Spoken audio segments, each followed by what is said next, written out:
Greetings, Alnadi friends. I am very happy to have a new episode with Ustad Muhittin Kemal.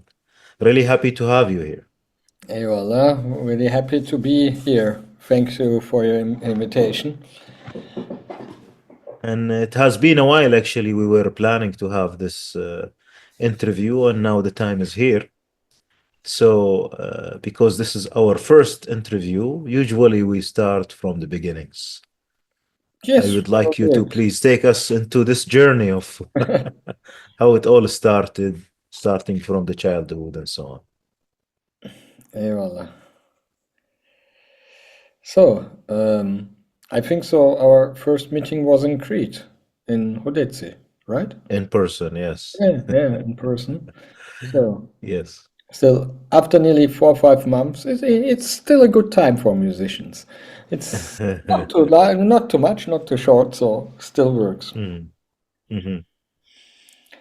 Hey, Wallah. Yeah. So let's go to the beginnings. Okay. Yeah. Um, So the beginning of my musically journey is when I was 5 years old. I started to sing in Germany because I was still born in Germany. One Mhm. of the first generations who are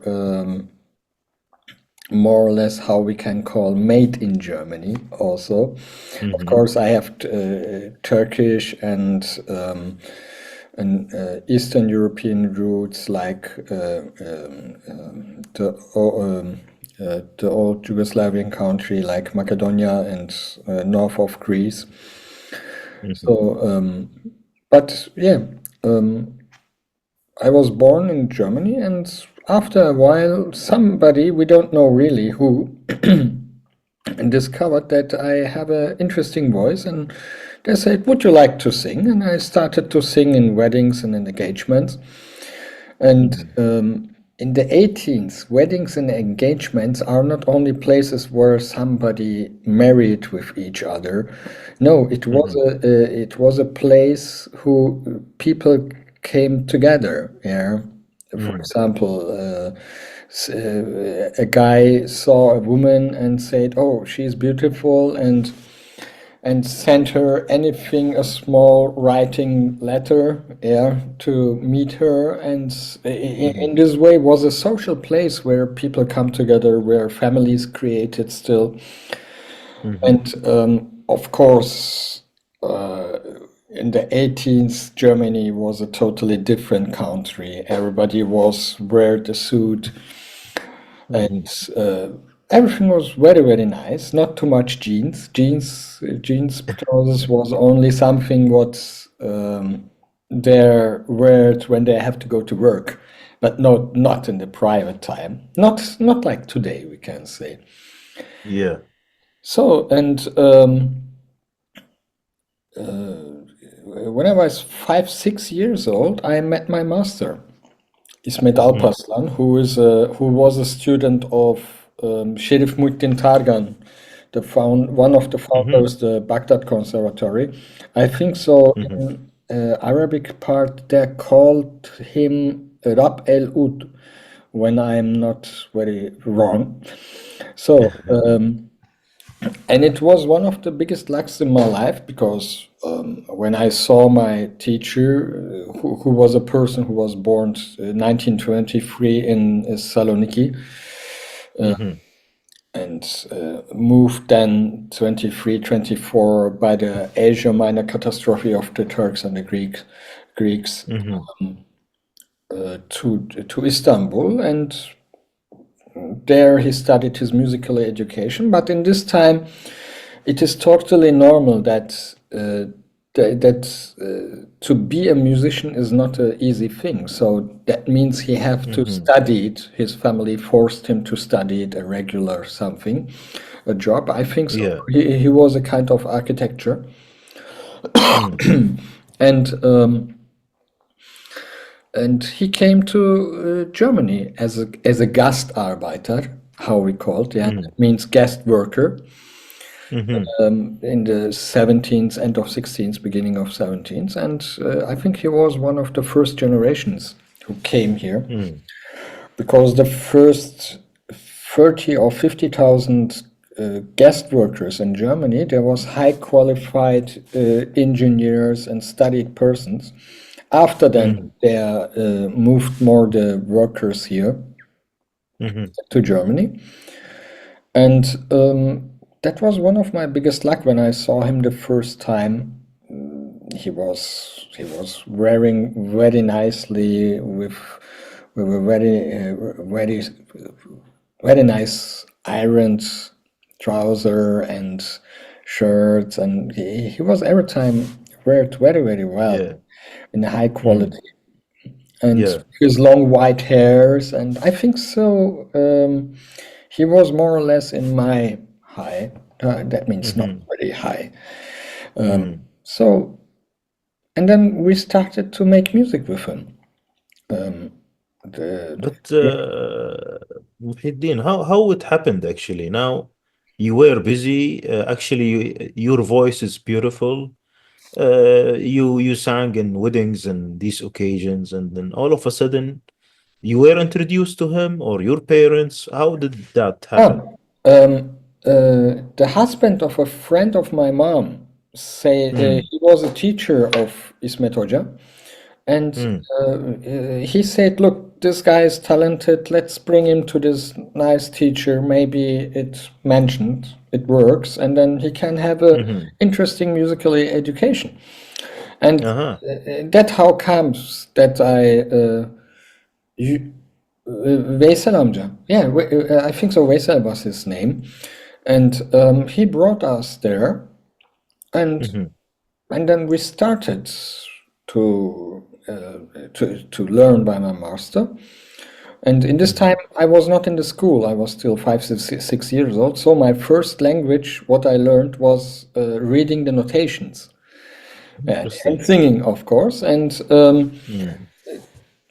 how he taught us in musically was the form of meşk.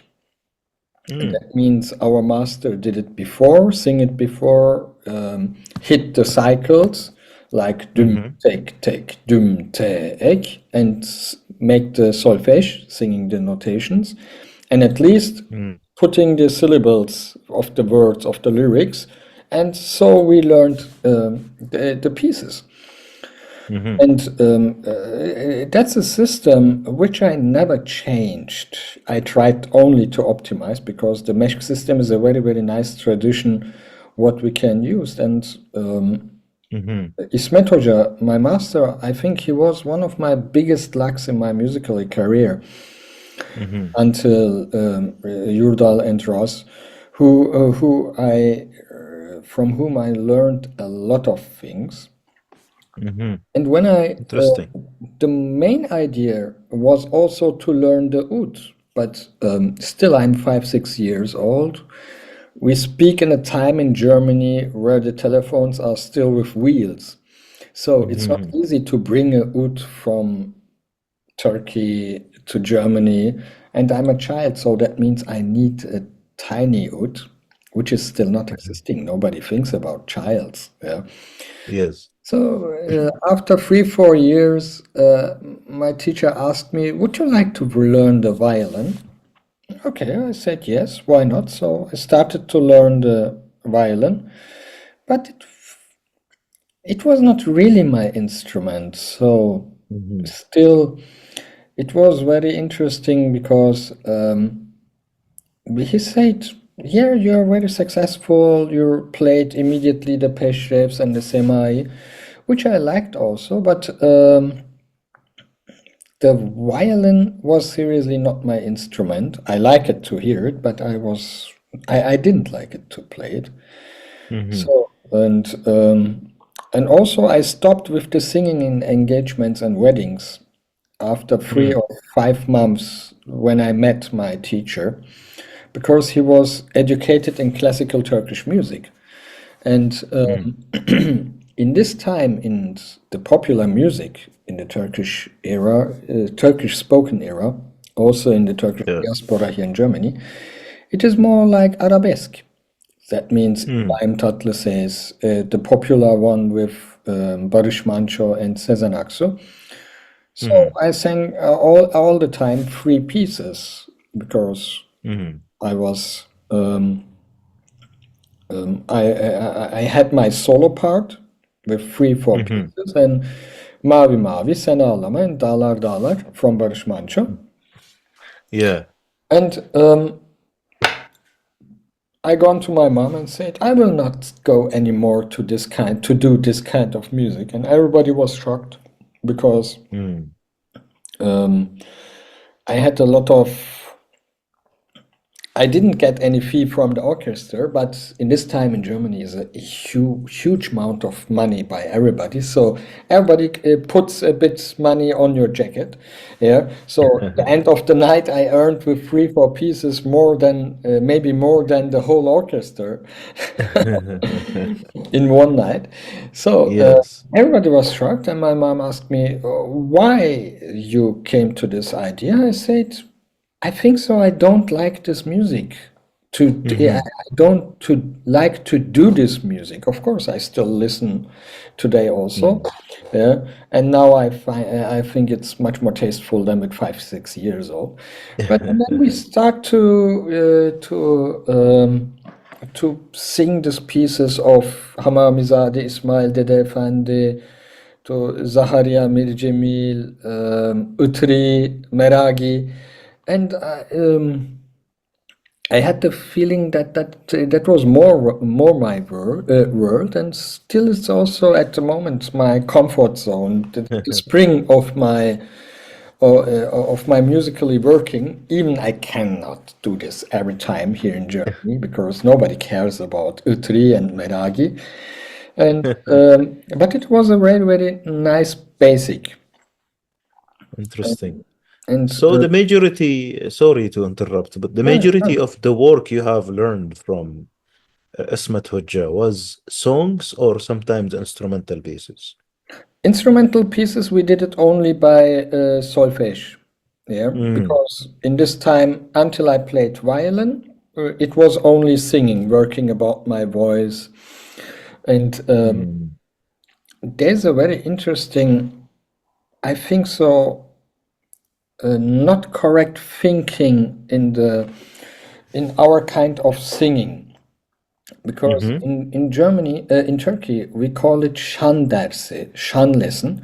Şan comes from it's a French word, yeah, but that means also that you have to educate your voice in a kind of European singing style, yeah, which mm, doesn't work in our culture because we don't sing in this opera style or every time with the head voice, yeah.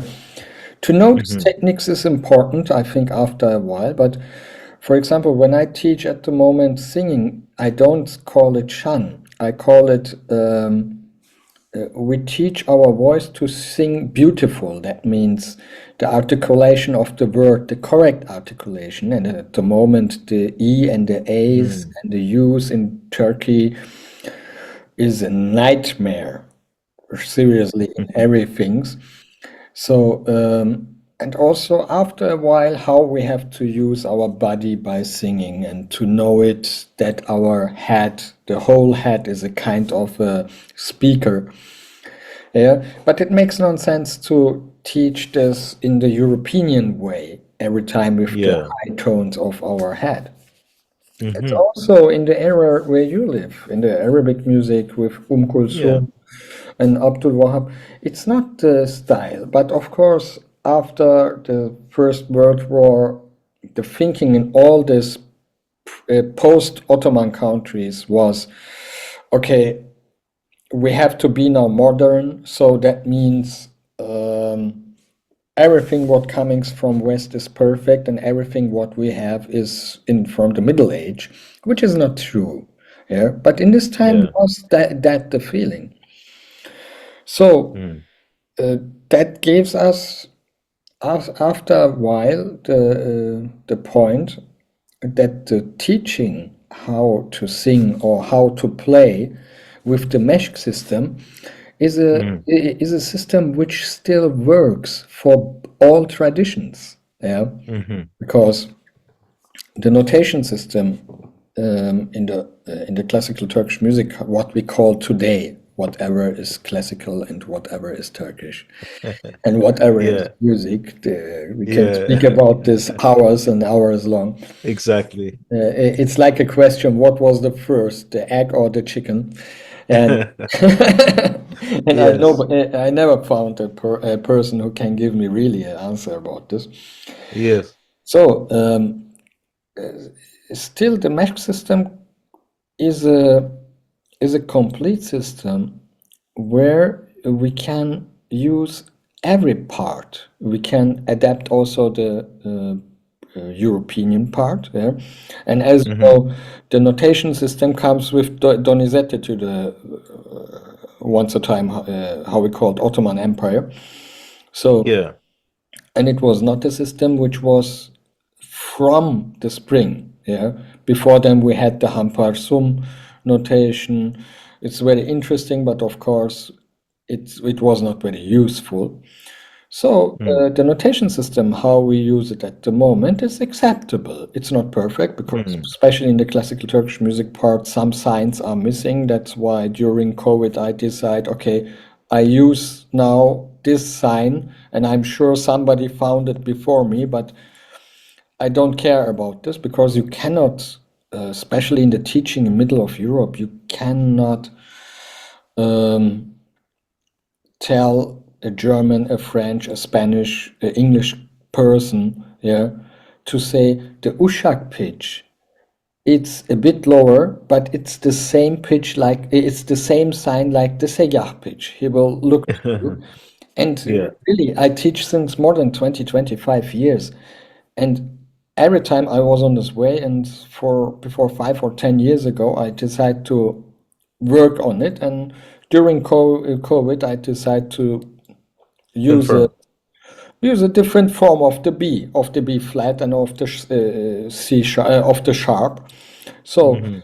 still worked, but this everything is like a process, and that is how also how it comes the way when I start to play kanun, because I had I had to this the French says liaison, this relationship with the oud, with the violin. But 92, my Yeah. master died, and even I was a child. I was from 5, 6 years until 10, 12 Mm, years. I think not that this 5, 6 years what I had with my master was very, very successful for me because I'm a child. hmm. I have to grow up. I come in my teenager time. So um, I'm sure if he lived longer, yeah, after my 18th and my 20th age, it had to be much more effective for myself. But when he died, I had a deep pain, and I decided after nearly 5, 6 months to try the canon from his student. Mm, And so, as we spoke by the last time, I don't believe that we choose our instruments. I hmm. believe it is like singing. Somebody, Yes. it starts, it comes on the earth, they grow up and starts to sing. Yeah, Hmm. and there's no reason why Yeah. this person sing. And it is the same thing like the instrument. Yeah, we started with any instrument. If we fall in love with them, then it's okay. Yeah, but I Yeah. believe seriously, maybe we can call it, it's a kind of mystical thing or whatever. No, the instrument comes to us. We think that we choose it. Yeah, Hmm. but in real, I'm more than sure that the instrument choose us than we the They instrument. convince us. Yeah, yeah. It's Yeah. it's sometimes very easy, and since 32 years, I still try to play the canon, and it's very interesting that still after so long time, um, I learn a lot of things from my instrument. Only to Yeah, tune a kanun with 78 strings is a crazy stuff. It's like meditation. Yeah, and yeah. you don't have to go to a kind of monastery or somewhere else to in India to a guru. Believe me, try to tune a kanun 3 times a day. You don't need to be in India on a mountain to find yourself. The kanun will show you how you have to find you. Interesting. Interesting. Ustad, I would like to come back to Kanun, but what did you do for those years of violin learning? Did you learn the Western style, No, no, Turkish? no, no. What were you doing with the violin? We played Peşref and Semai and only the classical Turkish stuff. And still, when my teacher taught me on the violin, of course, he was not a violin player. So, compared to the Western technique, I'm sure I was more than 100% wrong. Yeah. And later, when I showed this to a Western violin player, she was totally complexed and said, "Oh, that's not how we teach," and still was okay. But on the violin, I started to understand in a haptical way with my fingers how makams Mm, started to work, how the characters, the chechny, how we call it, yeah. started to work. But of course, I played rare some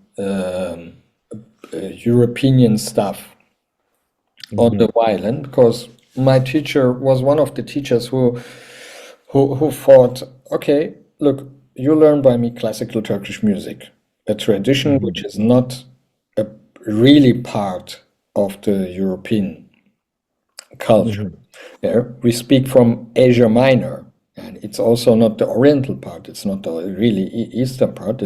It's a part from end of Europe to the gateway of the Anatolia. mhm, And so his argument was, if you want to play a piece of Bach, Mozart, or Beethoven, you don't have to come to me to learn music because I'm not advanced. Of course, he can't play.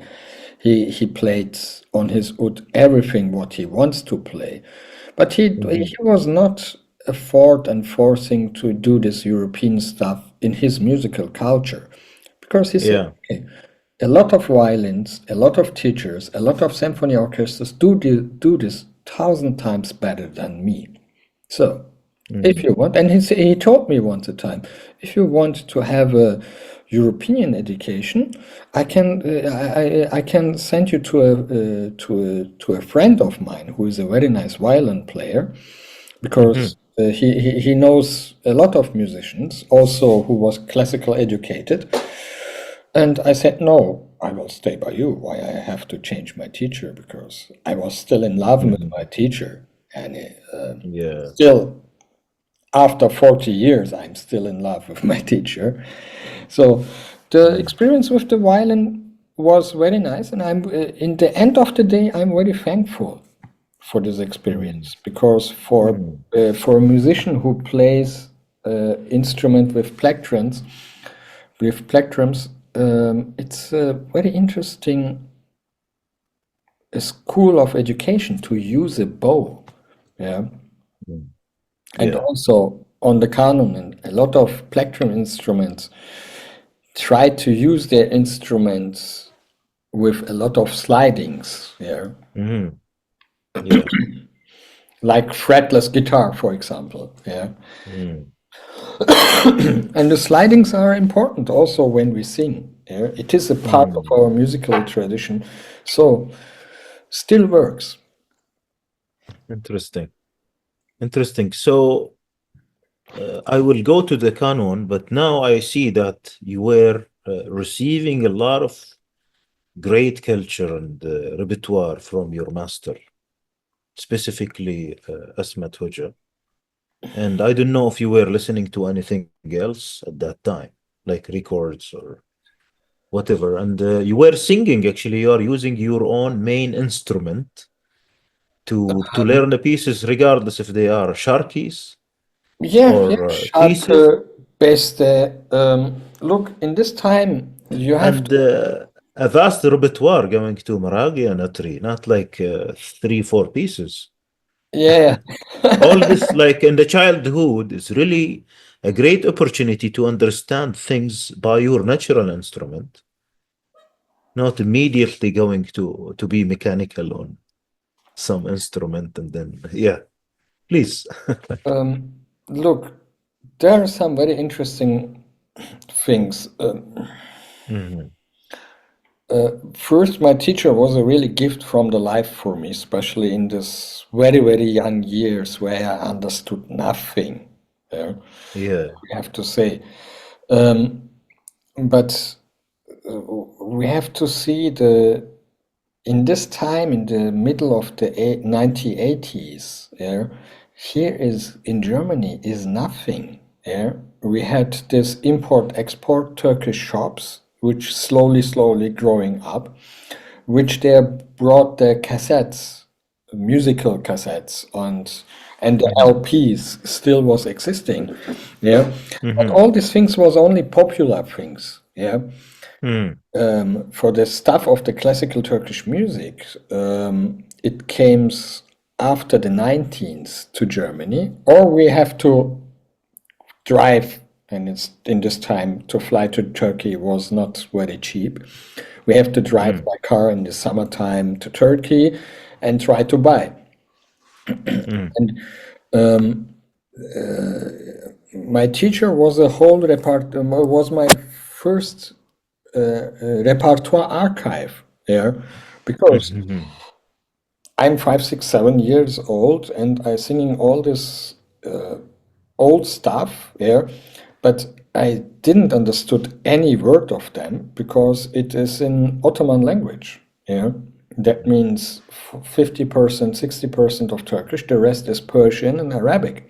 Yeah, Mhm. and also the writing with the old alphabet is is not Arabic, is not Persian, is seriously Mhm. what they call Ottoman. So Yeah.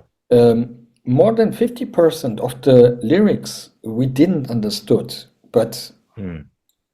İsmet Hoca, my master, told us every time the translation. Yeah, Mhm. he had a big book, what we call Lugat. Yeah, Ah. to open, and then we found this word there, and then he read us the meaning. Yeah, and Mhm. that was one of a very, very important part. And he said also, look, that is not a Turkish word, that's a Arabic word, that's a Persian word, even sometimes a Greek word. Yeah,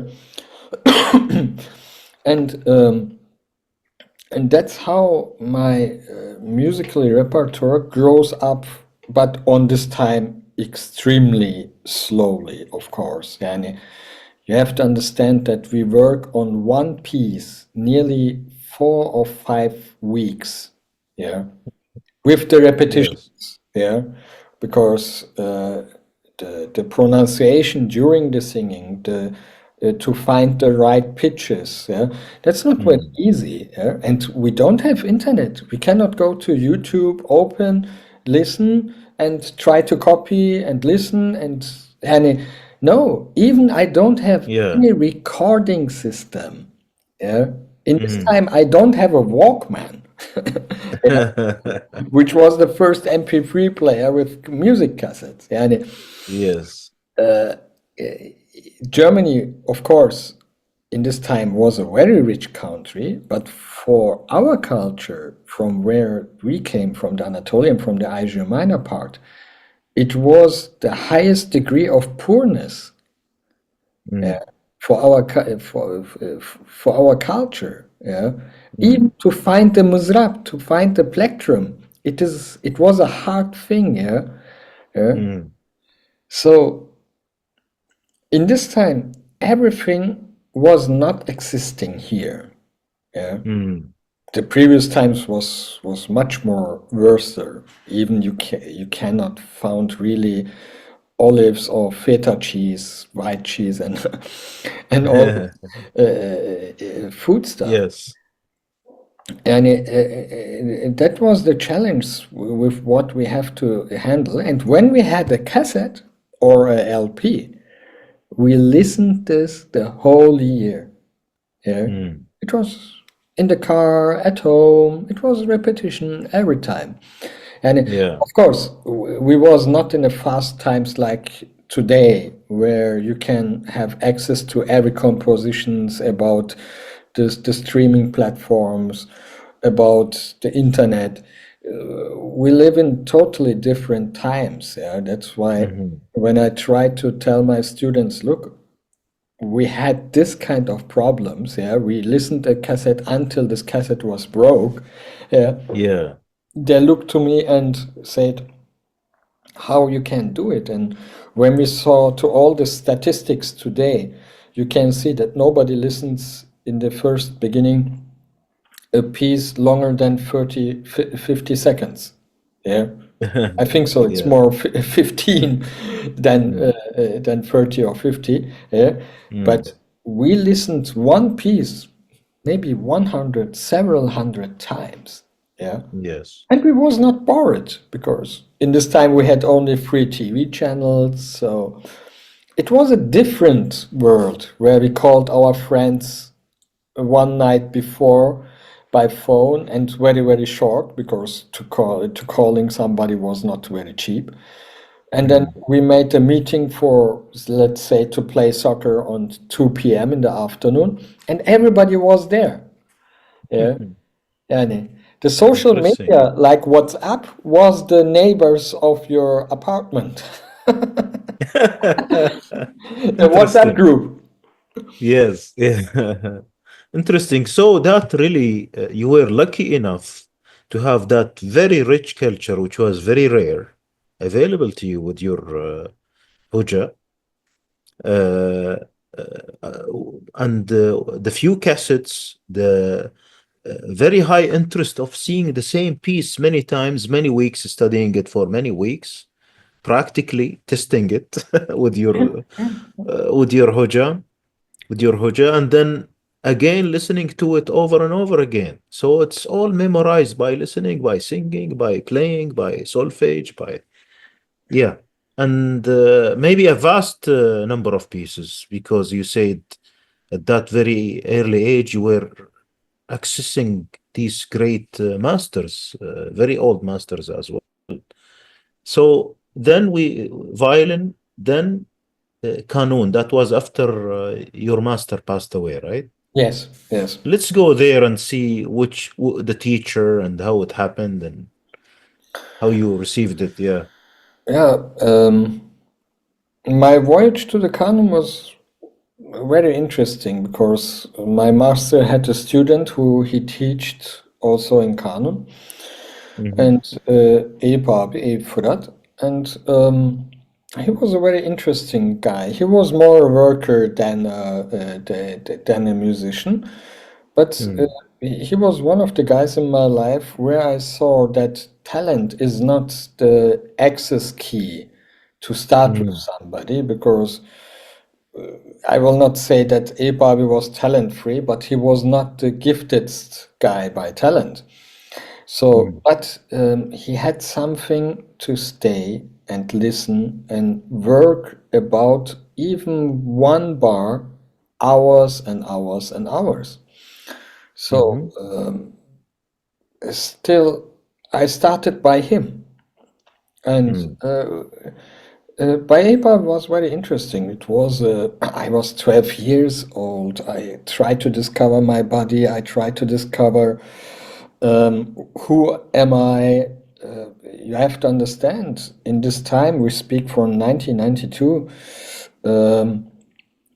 I'm not a German in Germany, still I'm born here.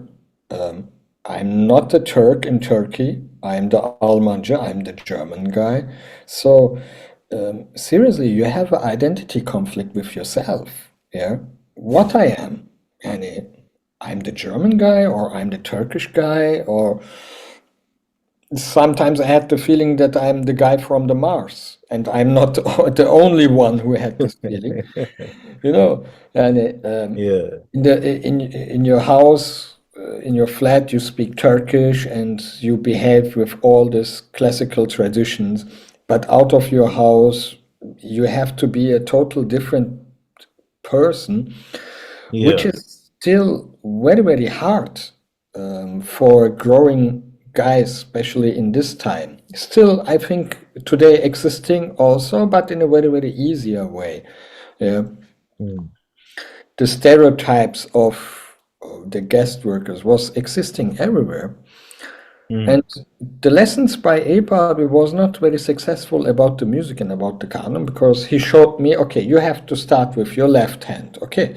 But he was not really able to explain why I have to do what.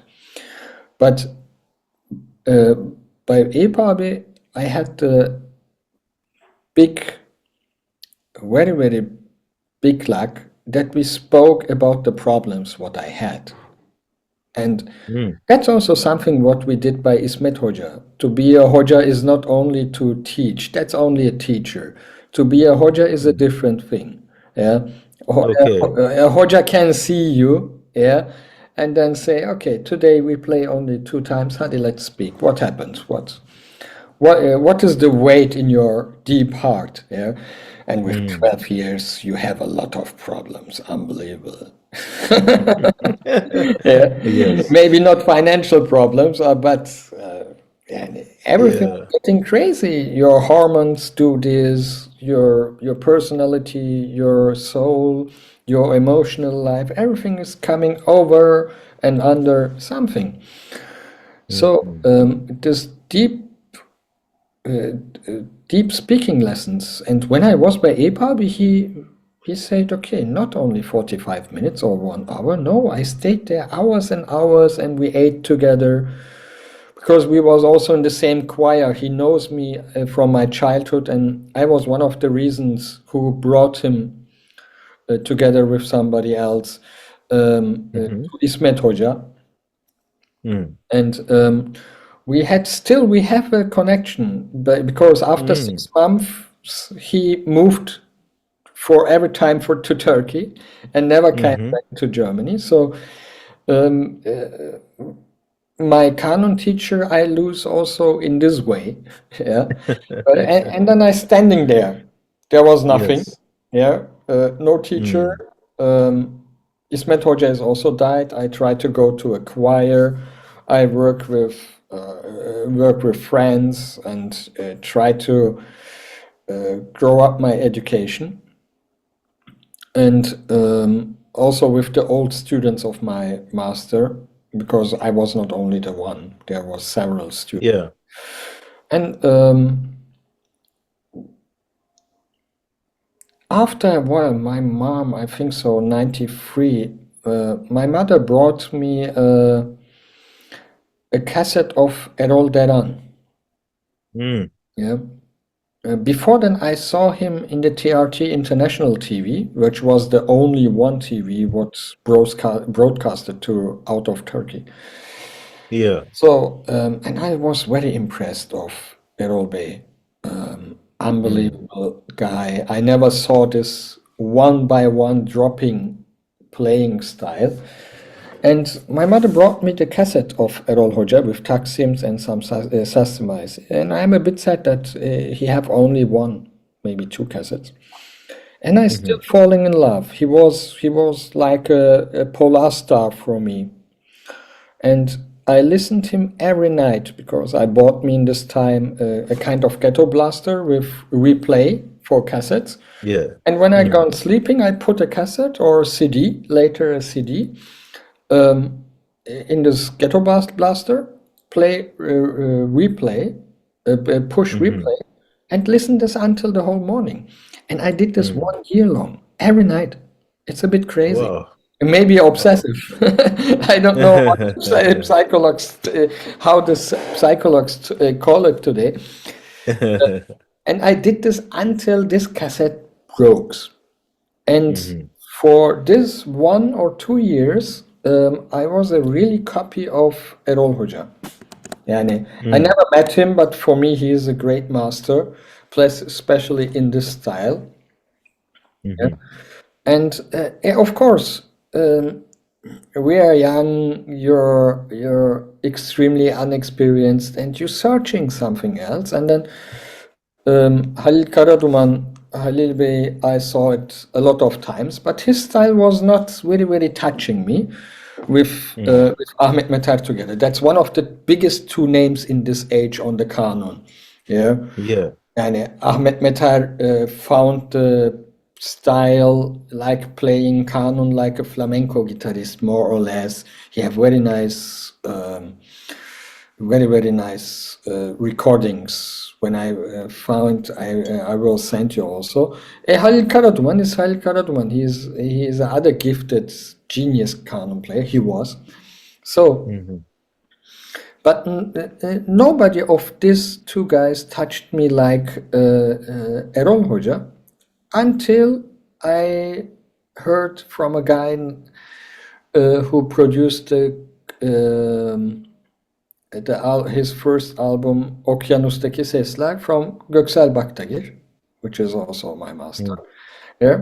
Yeah. And Göksel abi is one of the guys who I said, whoa, that's a style which is not too much arabesque, which is not extremely classic, not this drop style. And so I discovered Göksel abi, and I listened to him maybe 16 years long, very, very long time, from at least 94, 95 until I was nearly 30, 32. Yeah. And he was one of my next polar star on my instrument. Yeah. Mhm. And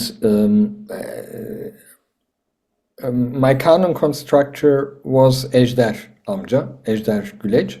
His son is now, and with Levent is the guy who makes for me my canons and tries to do my crazy ideas on Yeah. canon.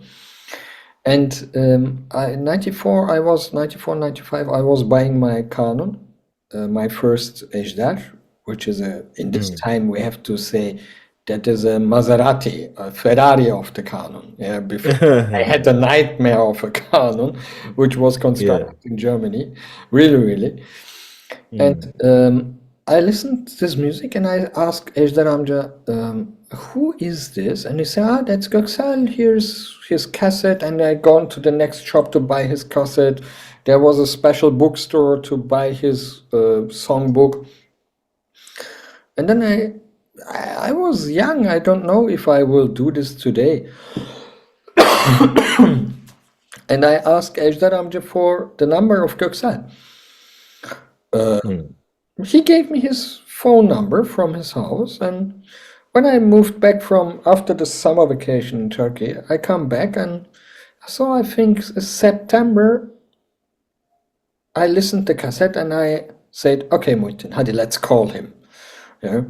And I called Göksel abi and he was extremely friendly. I told him, look, I try to play the kanun. In this time I was a kanun player.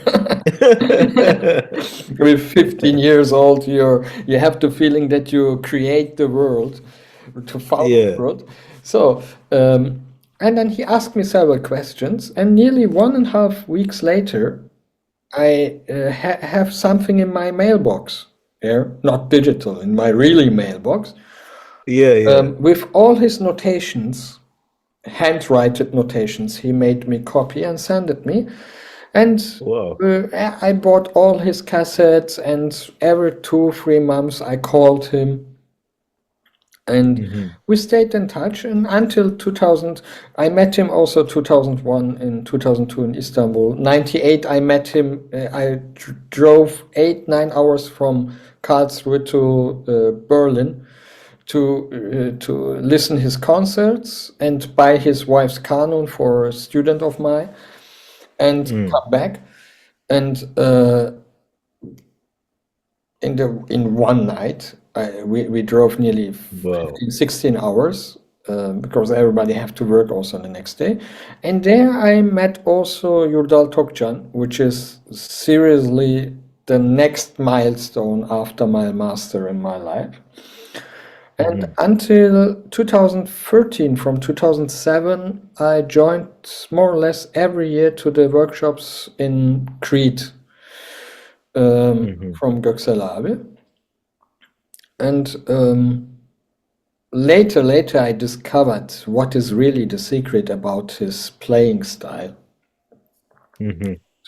His long working style with Necdet Yaşar, with Necdet Hoca, which was also a friend of my teacher. And I saw them the first time. I realized later that 1989 or 1990, the Necdet Yaşar ensemble came to Karlsruhe. And we was in this concert, and I saw there the first time Göksel Baktagir. But in this time, Göksel Hoca is not really the Göksel Baktagir what we know now, or what passed after his. It was a very long period until he became Göksel Baktagir. And as you know better, it is important to find your own musicality. I don't say own style, it's not easy to find your own style, but your own musicality and your own way to express yourself. And in this time, I think so, I have anywhere a cassette recording of his Taksim. Because years later I listened this and I was wondering, that's not Göksel, it's the very pre-Göksel Baktagir.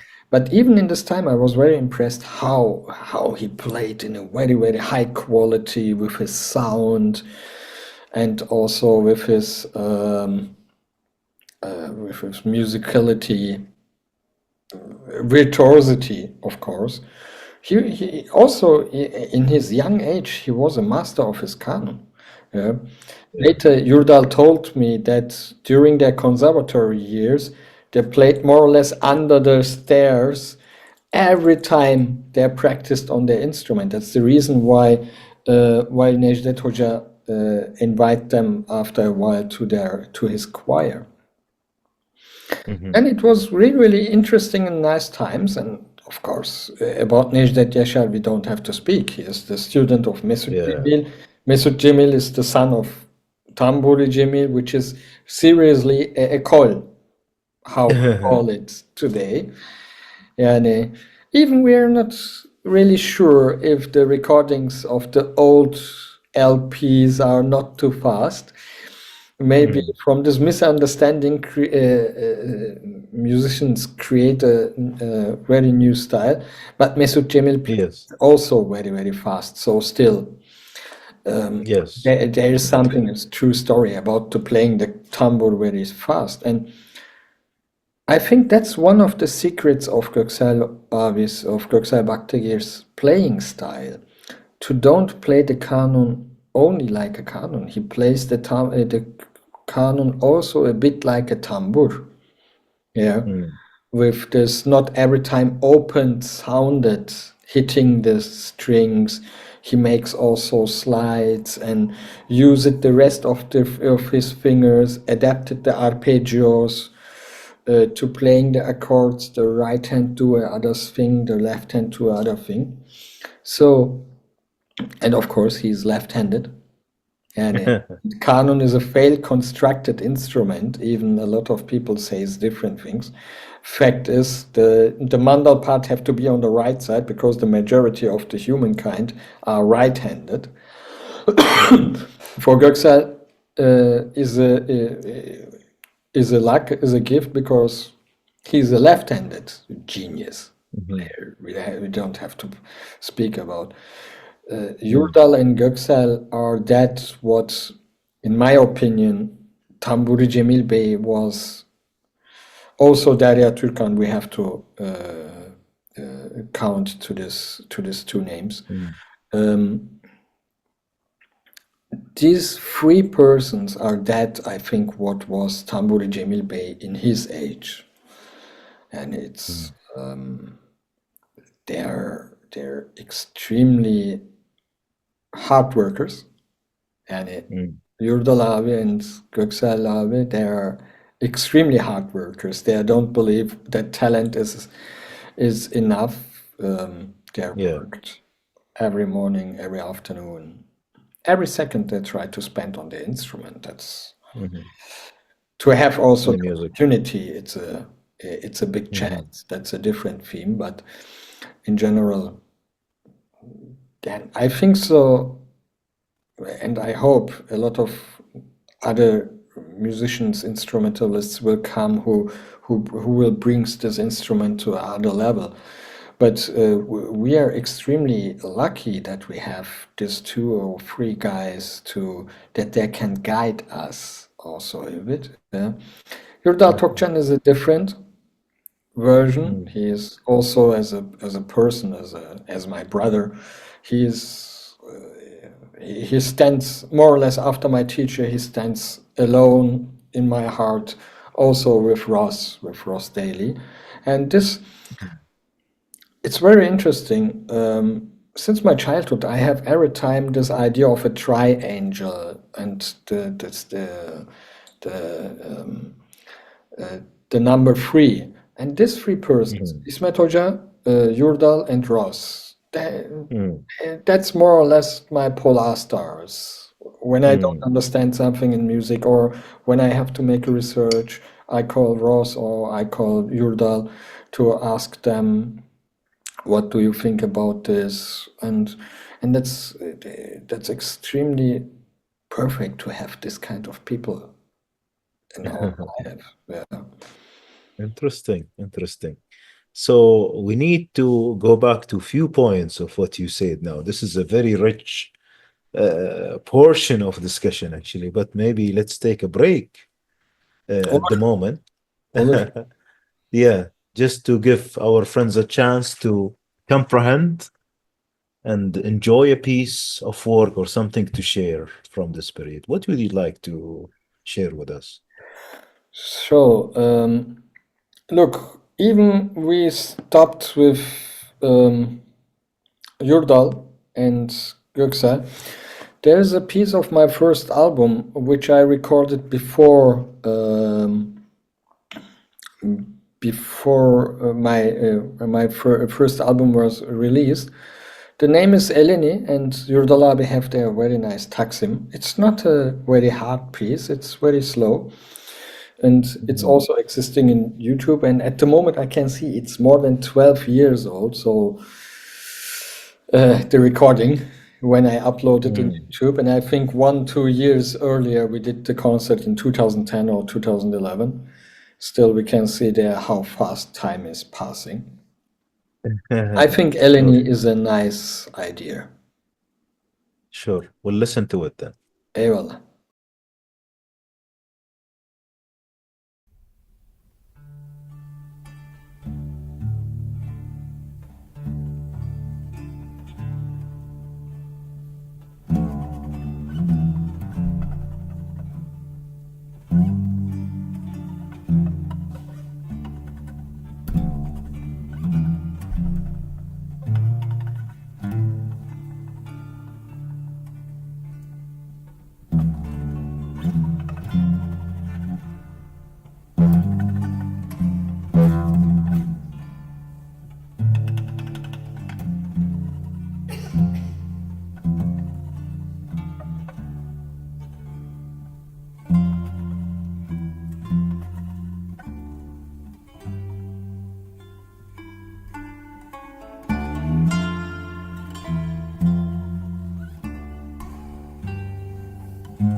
So, Ustad, I remember you mentioned lightly the Tarata sessions, right? Tarata sessions. So, tell me what was available on TV in Germany that has this music thing that you enjoyed or you liked, the genre of music. In this time, we had only the TRT Int, yeah, who Hmm. brought every Sunday and usually every day, merely half an hour or 1 hour of classical Turkish music concerts. Yeah. Hmm. It was a interesting school, especially when you have nothing, then it's a Hmm. kind of a small richness. Yeah. Hmm. But the repertoire, of course, gone more and more popular because what TRT, the Turkish radio television, didn't understood until now, they don't have to be in concurrence with the private TV channels Hmm. because they are sponsored by the government, and Hmm. everybody pays their tax, and from this tax, these channels, the TRT, especially the musical part, had to do that what the conservatories do, yeah, Hmm. to feed their tradition, also the hardcore stuff things that is that what the classical Turkish European orchestra, the classical orchestras in Europe do.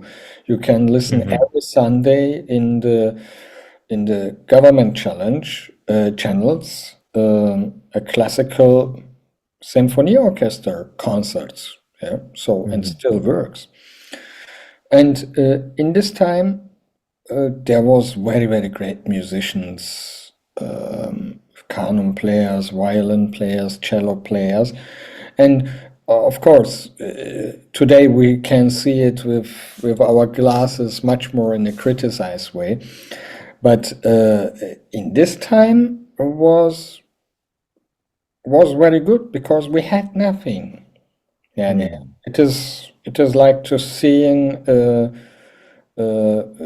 a cup of water during in the desert by Hmm. 50 degrees of heat. And so Yeah. still today a glass of water is nothing special, but in the desert it is very important. Yeah, and and also in this time, I criticized a lot of the time why our musicians look like penguins, like the classical European music orchestras. Look, I'm not a big fan of extremely conservative traditions. I'm totally not a fan of conservative traditions. I believe that tradition is something which works, forms us in every phases, from the family, the society, from the art, from the music, which is very important. But tradition makes no sense if you don't get this and bring it to the next level, to put something from you, from your age, from your time in this, and bring this music or bring this culture one step forward. Hmm. And the TRT was until 98, until 99, the TRT I liked to listen, and I did some recordings. That's the channel where I saw the first time Erol Hoca. And Yes. I was happy because I was able to record this by my video player, yeah, and then VHS. yeah, and then I destroyed the cassette what I recorded to try to catch how he do Erol Hoca this sliding technique, and of course at Mm. the beginning I did it wrong because I did it with my skin, but in real you have to do it with your nail. So I had to still I have this sign from my side. And when I was in Turkey by Ejder Amca, he showed me, no, not like this. That's not that. Okay, trial and Yeah. error we call, but for a while the TRT was a nice school, also to learn some new pieces. But what I discovered Mm. very fast, they usually don't use this what we can call today hardcore classical pieces from Meragi, from Utri and Kantemir, and also this. I discovered very, very fast that they try to be more and more popular, which is still at the moment, I don't think different. And since more than 20, 25 years, I don't look the musical programs of TRT. Makes no sense for Mm. me because they try to get more popular. Yeah. They lose their, in my opinion, and sorry when something is now a bit angry about me, but I think they lose the roots to these traditions there. At the moment, is much Mm. more important how beautiful a musician have to be. That was every time in all channels in all Mm. countries. Yeah. The same issue we can say, but Hmm. it is. It was a different and difficult era to understand what how thin is the border between to hold and respect the tradition and play and sing like this, and how different it is to do it in a modern way and expect to destroy that what we call tradition. And it is Yeah. an I see. extremely thin border, and I think a lot of musicians have different ideas and different thinkings about this. But TRT as a radio was an extremely good spring, yeah, an extremely good archive. Yeah, when you Hmm. in YouTube, you can find a lot of TRT recordings from the 14th, from the 15th, from the 16th, and especially when you listen the violin, it is very Mm. funny to listen how is the old style of in this era to play the violin. Yeah, I think Baki Kemanji, for example, is one of the guys who can catch also this soul. Yeah, Mm. and of course there are a lot of other musicians who can do this. And Mm. the radio archive, that's amazing. Yeah.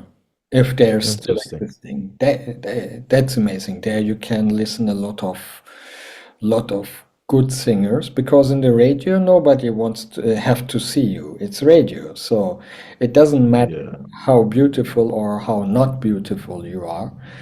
So Interesting. I'd like to move towards the exposure to Buxel and Yordal and Rose, and maybe more into Labyrinth later. Tell me, what did you learn from them? What are the main points to highlight from these experiences?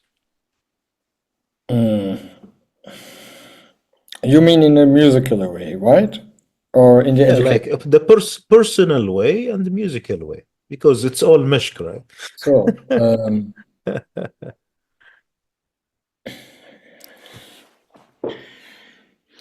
I think one of the biggest things, especially what I learned from Ross and especially also Yurdalabi, it is the part to try to be yourself, to try to find yourself in a musical way and in the personal way.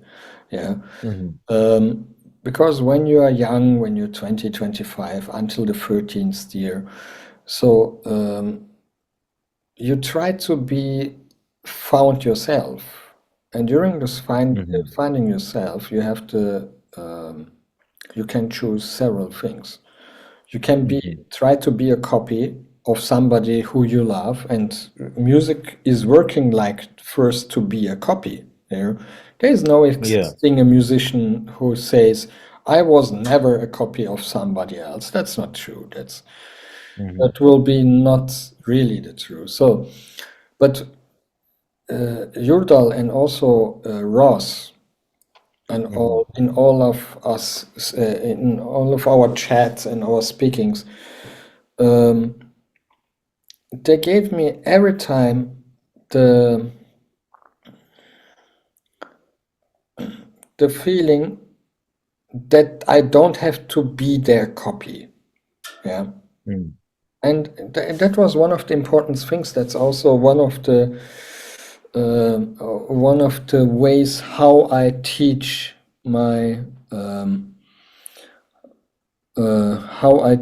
students. Yeah, I said, look, I give you everything what I know. I give you everything of my knowledge, my repertoire, whatever. There's no limit. I'm not one of the teachers like the old teachers who hold the last secret for themselves, because I don't believe that I found something extra. Everything is everybody's knowledge. Yani, so it makes no Yes. sense. The last secret, how I create my last hit. No, that's not existing. Mhm. Do it. The secret Mhm. is very easy.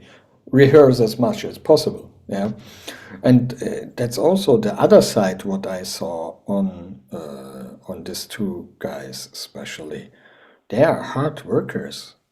Yeah, Mhm. they know themselves really.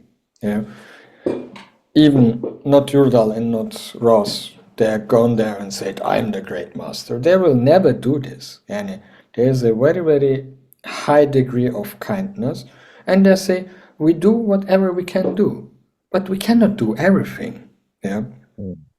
And that's an interesting point of view. So, and especially to spending time with these great people and Mhm. in Crete and also in Istanbul or also here in Germany. That's something until now I cannot believe that we are together here and share the stage.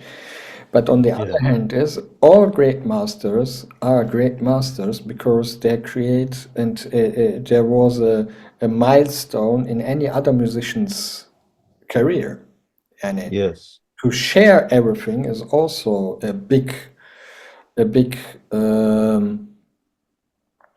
very, very big issue to be a musician. Yeah? It makes no Mm. sense to play. You can be a comedian, yeah, but nobody knows you if you're only funny at home. Yes. And Yes. also what Yurdal with his workshops, and also what Ross did in Labyrinth to create this platform to get together, to connect. Look, we met each other at least in Hoodizi. It's again a Yes. connection, and a majority of my connections, yeah, also the Mm. big projects, basis on this, in my opinion, miracle and magical place. Yeah. Yeah. Yeah. So somebody have an idea, share this idea with somebody, and that what we call collective intelligence. Yeah. Yes. If Yes. the energies are fit, then people comes together. And Mm. I know very well in Hoodizi, under this big tree in the square, 2007, Yurdal looked to me, and Göksel and Yurdal was there, and he said to me, Muhittin, try to be yourself. It makes no sense to be a copy of your master. And I said, but I Mm. love him. He said, you can love him every time, but Mhm. you can love somebody and be yourself without Mhm. you losing yourself in this huge love what we call music. Yeah, Mhm. and that was one of the sentence which I didn't forget nearly since 17 years. Yeah, Mhm. only one sentence. Yeah, or only one time go to Crete 2007 can change a whole life. Yeah, Mhm. 2007, when I was in Crete the first time, I came back and said, okay, I will not work as engineer or not work in this job as technical physicist. It's finished. Yeah. Mm. Now I will try to go this way. At the moment is the time, a painful time, Mhm. of course.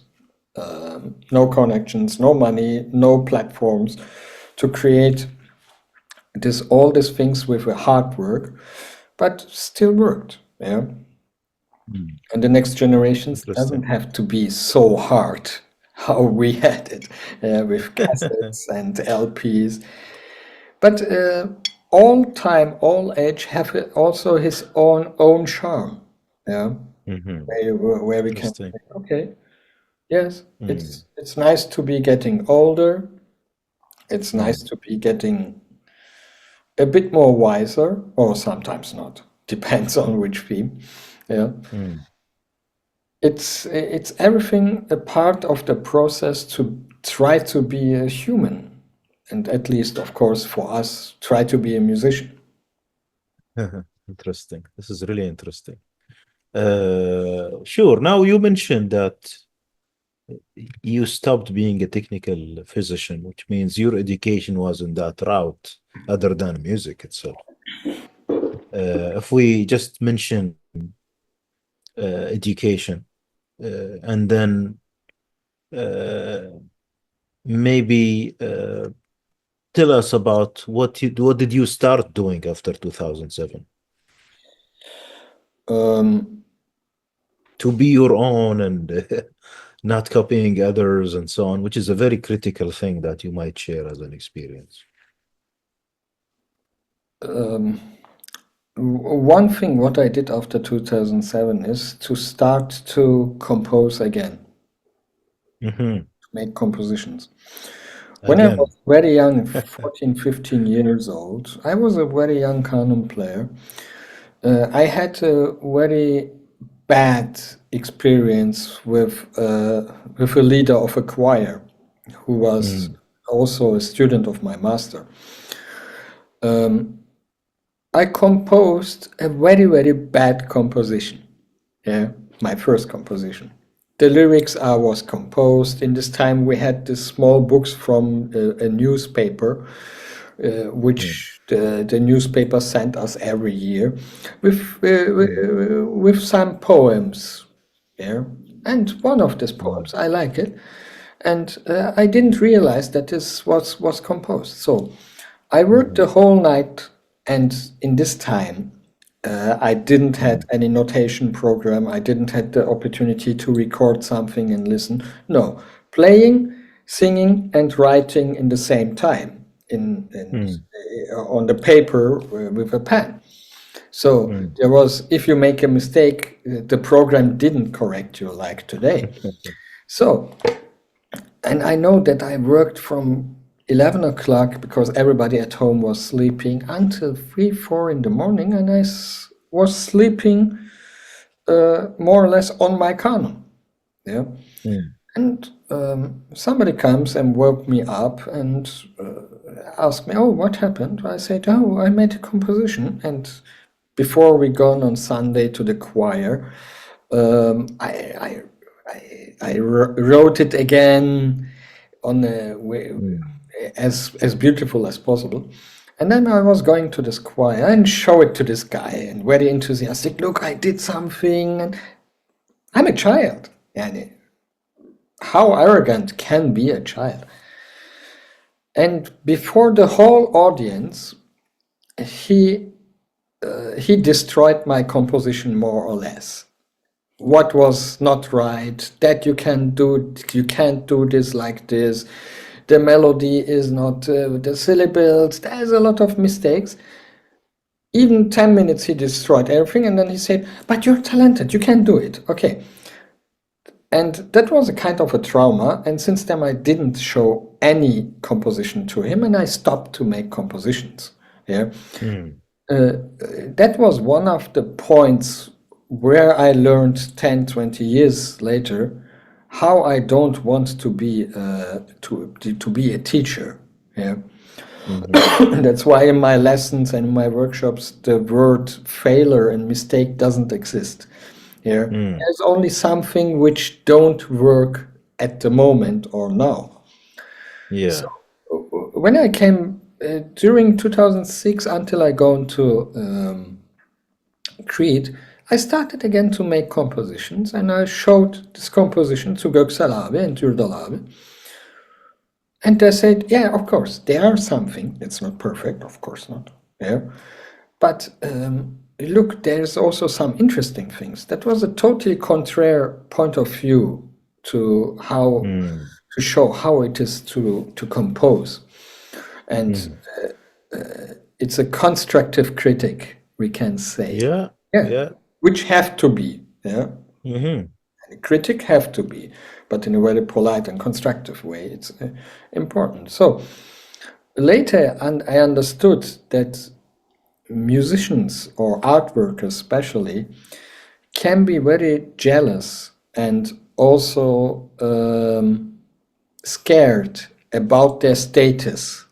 Yeah, when the young generation comes closer and closer and going over them. Yeah, Mm. so because that's the magic of music. Your student later will be will be your stage partner, and maybe later Mhm. will be your teacher. That's Mhm. that was makes music so so spiritual also, and we can say it's one of the last things what we have on earth which is not destroyed if Yeah. we see it in the right way. So after 2007, I gone back to Germany, and I said to my family, so I was in Crete, and 3 weeks later, I said to them, okay, I will try to survive as a musician. Now Mhm. I'm 27 years old, 26, 27, and if I don't try it now, I don't know in 30, 40 years how will be happened when I try it. So I try because I have my education as technical physicist. So Mhm. still works. Yeah. And Mhm. the first beginning, of course, was very, very hard. There was some Mhm. problems in the family. Nobody wants that I let a secure job for as to be a freelancer. And as a musician in Germany, you have to be a freelancer, especially as a Yeah. classical Turkish music musician. Mhm. Uh, Yeah. Out of European music. And then we create the Oriental Music Academy Mm. with with one of my very, very close friends still today, Mhm. Mehmet Ungan. And we did a lot of good things until 2015, when the University of Popular Music, the Pop Academy, Yeah. starts with the Department of Global Music, how we call it today. So, and Mhm. that gives us the opportunity to push up our education level on the university level. Yeah. Mhm. And so I think so. I can say that we are the first department where you can study more or less your instrument, not every time the music tradition. That's a totally Yeah. different thing. Yeah. Because I think if you want to study classical Turkish music or classical Arabic music, you don't have to come to Germany. You have to go to Turkey or to Saudi Arabia, to Syria, to Egypt. That's the main. Go to the spring, very easily. Yeah. Yeah. In Germany, it will be not work to create a conservatory like a university, like a conservatory to to conserve your culture. Mhm. And 2016, I opened with one of my students from Crete. Yeah. Anna. She was my first student at the Pop Academy on the Kanun department, and there I teach mainly makam, kanun, and composition. And also, we have a subject which we call band coaching, where we coach the ensembles, the bands, to give them advice, to try to help them on stage with compositions on arrangements. And Yeah. still, we can say since 9 years, and hopefully next year will be the 10th year, we have this department, what we call global music. Yeah, Mm. we changed the name Interesting. last year from world music to global music because several things. Global music makes more sense for me. I was one of the guys who said world music. No, Mhm. it's too much on the American labels, what they call world music. So Yeah. still, since 9 years, we have an education program for Bağlama, for saz, for kanun, for Eastern Mediterranean percussion, for oud. And Yurdal is also one of our teachers. For compositions, we invited several times Ross. And Erdal Erzincan came also for a symposium this month. And Erdem Şimşek, also from Istanbul, is one of our main Bağlama teachers, saz teachers. So, and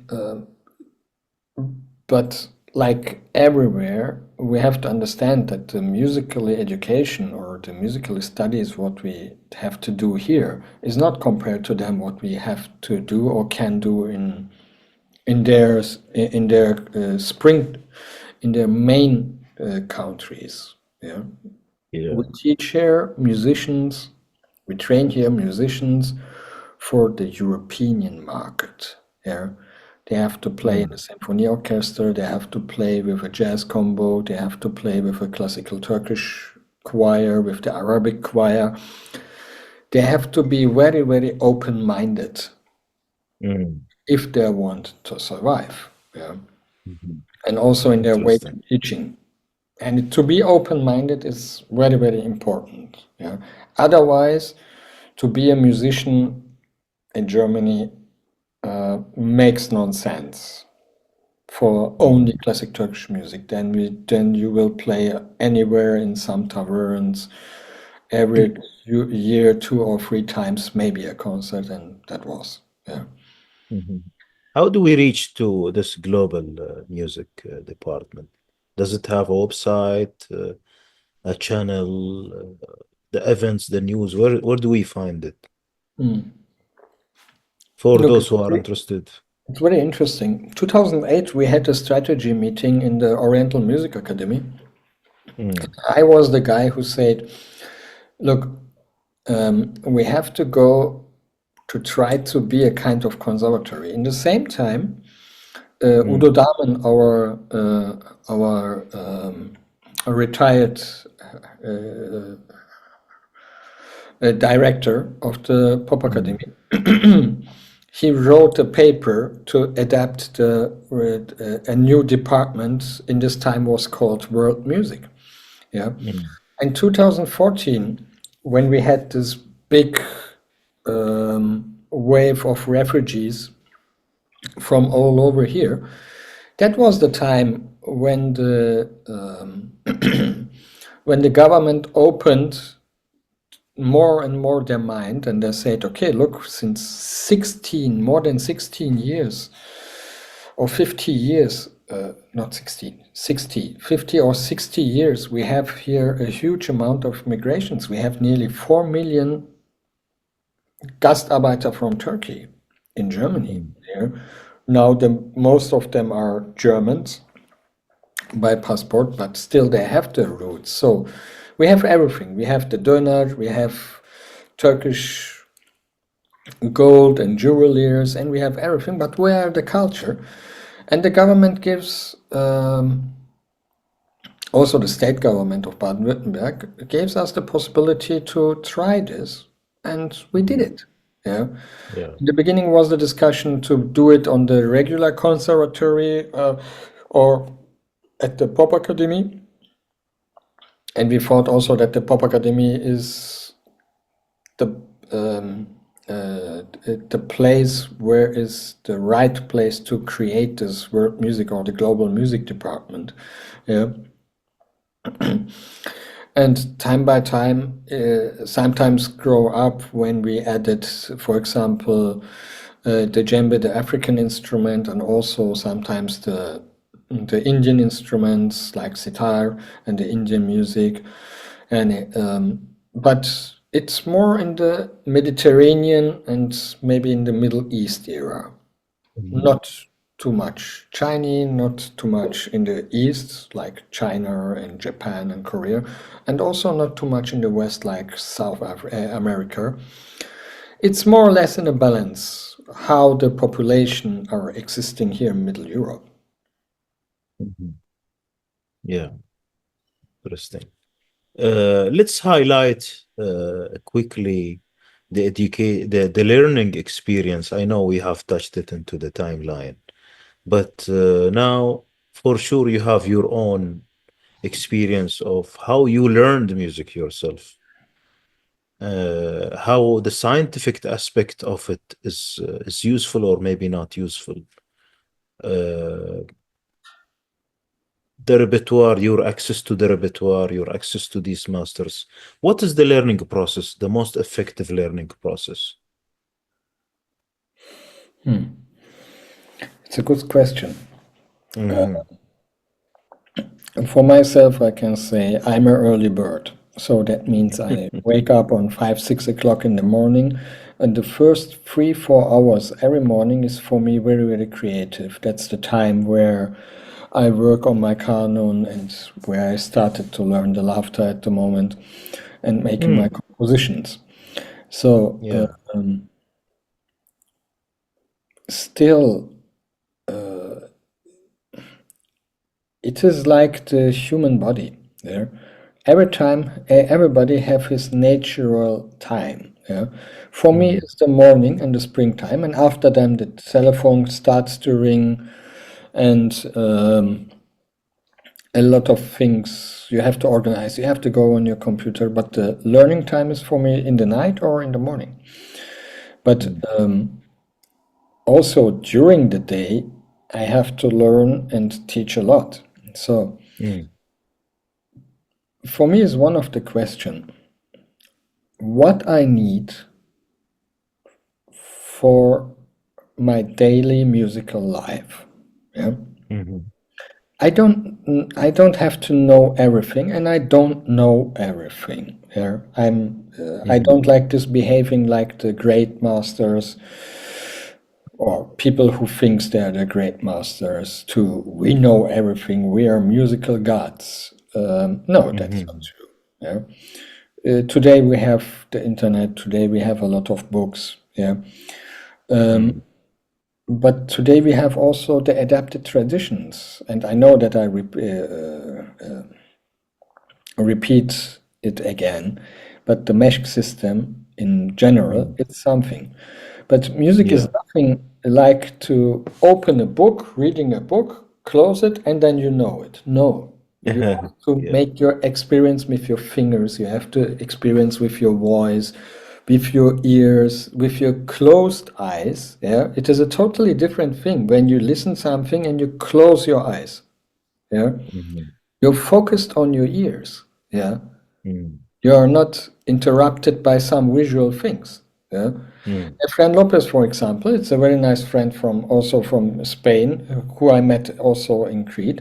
Yeah, I think so. He makes his mastering, he makes his mixing without the graphical stuff. Yeah, mm, yeah. for a while only by ears. It's very very interesting. Mhm, So I love to teach the music theory, the Makam theory. We don't have to speak about this. Yeah, and it's an mm, important thing in my musical life. Yeah, mhm, and I can say I have sometimes a different point of view about my train as a technical physical assistant, and mhm, it is it gives me a different point of view. Yeah, before then I mhm, was a bit, we can say, angry why I am not able to study in the conservatory, but it was not possible. I was born and grow up in a totally different geographical era. mm, So at the moment, and since more than 10, 15 years, I think, oh, it was an advantage. That gives me a point of view to understand or to see something different. So in this way, I created something what I call Makam in the box, mhm, because I translated Murat Aydemir's Makam Guide into the German language. mhm, Yeah, and yeah. was a very nice thing. Yeah, in a new Turkish wording, but not really new. Yani, Mhm, how we can renew the Makam. mhm, But it was a very, very good school for me from this translation, I learned how I don't want to teach and how I don't want to write a book in a different form. Yeah. So, and then I started to make an analysis of musicians. Yeah. Musicians are not people who are open books and reading hours and days of a book, closed, and they said, yes, I understood. No. The best, I think, a good example is to when we see our notations, the scores. Yeah. Yeah. Scores are not with letters. They are graphics in different positions. Yeah. Higher and with some symbols. So that means musicians are programmed in a graphical way. Yeah. Makes no sense to write 10 sides about Makam and give only one graphic. But it's a totally different thing when you give one graphic here and also with the behavior, how we have to use the scales here, and break everything in the Makam down until the easiest part, the smallest part, that everybody are able to understand it in the easy way. Nobody have to be a Makam nerd, yeah. But in our music tradition, Makam is existing everywhere, and not only in our music tradition. It's existing in the Sephardic music. It's existing in the klezmer music. You can listen in the jazz music. There's nearly every fourth, fifth song is something like Hijaz, yeah. That's why I make this running gag every year for my students. I said, Hijaz is everywhere, yeah, or Makam is everywhere. We have to listen also, only. Yeah. And when you show the blue skies, for example, it's a perfect scale, more or less in Hijaz Kar, or Zirgüleli Hijaz, yeah. Or Bluebird is this very nice piece. The beginning is seriously in Hijaz. We speak about the United States, we speak about Hollywood, we speak about Los Angeles, which is not in the same scale like the place where our music is found. So that means music is unique. Yeah? And even music is unique. You cannot try to declare music as a very high and complicated theme like quantum theory. Makes no sense. Yeah. I can say, okay, the Turkish Rast is starting on G, moving around the two Rast characters, going to D, and come back. Okay, that's the easiest way from G to D and back. Ascending scale. Okay. And then you can do everything, and that needs not more than 15 seconds, maybe 30 seconds in a taksim. Yeah. But when I call it like this, yes, first you have to start on Rast, and then you have to move a bit on Dügar and use the Rast Cheshni by on Husseini, on something else. You will get crazy. Nobody learns music like this, but that's sometimes the way how they try to explain Makam, to show they're bigger than they are. Yeah, it's make no sense. That's the ego stuff. Yeah. So Yeah. the basic stones, small basic stones, and we need only 10 characters to create more than 400 makams if we want to create a makam. Yeah. Or to understand more or less all our makams, only with 10 characters. That's 2 hands. Yeah. So every child use their 2 hands and their 10 fingers. It's very easy. And makam in the box is an idea to explain music in the graphical and, if it's possible, as easy as possible way. Yeah. But no makam book, no explanation of a makam makes sense if we don't do it by real. And real means we have to play. We have to see how it's work. We have to make mistakes and please as most as possible until we understand it. Yeah. And how I say it maybe 10, 15 minutes ago, there is no existing mistakes. There are existing only something which are not working at the moment. Yes. Very easy. Yeah.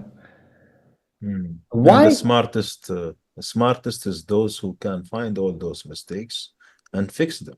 It's an opportunity, actually. Yeah, yeah. And why we call it mistakes? The word mistake is something which is negative. Yeah. Why we Yeah, call it something what not work? I know it's much more words. Yeah. But the positive mindset can mm, change words. yeah, Yeah. And I think that's in our culture, especially also in the Arabic and the Turkish and the Persian culture, we are getting every time criticized. Yeah.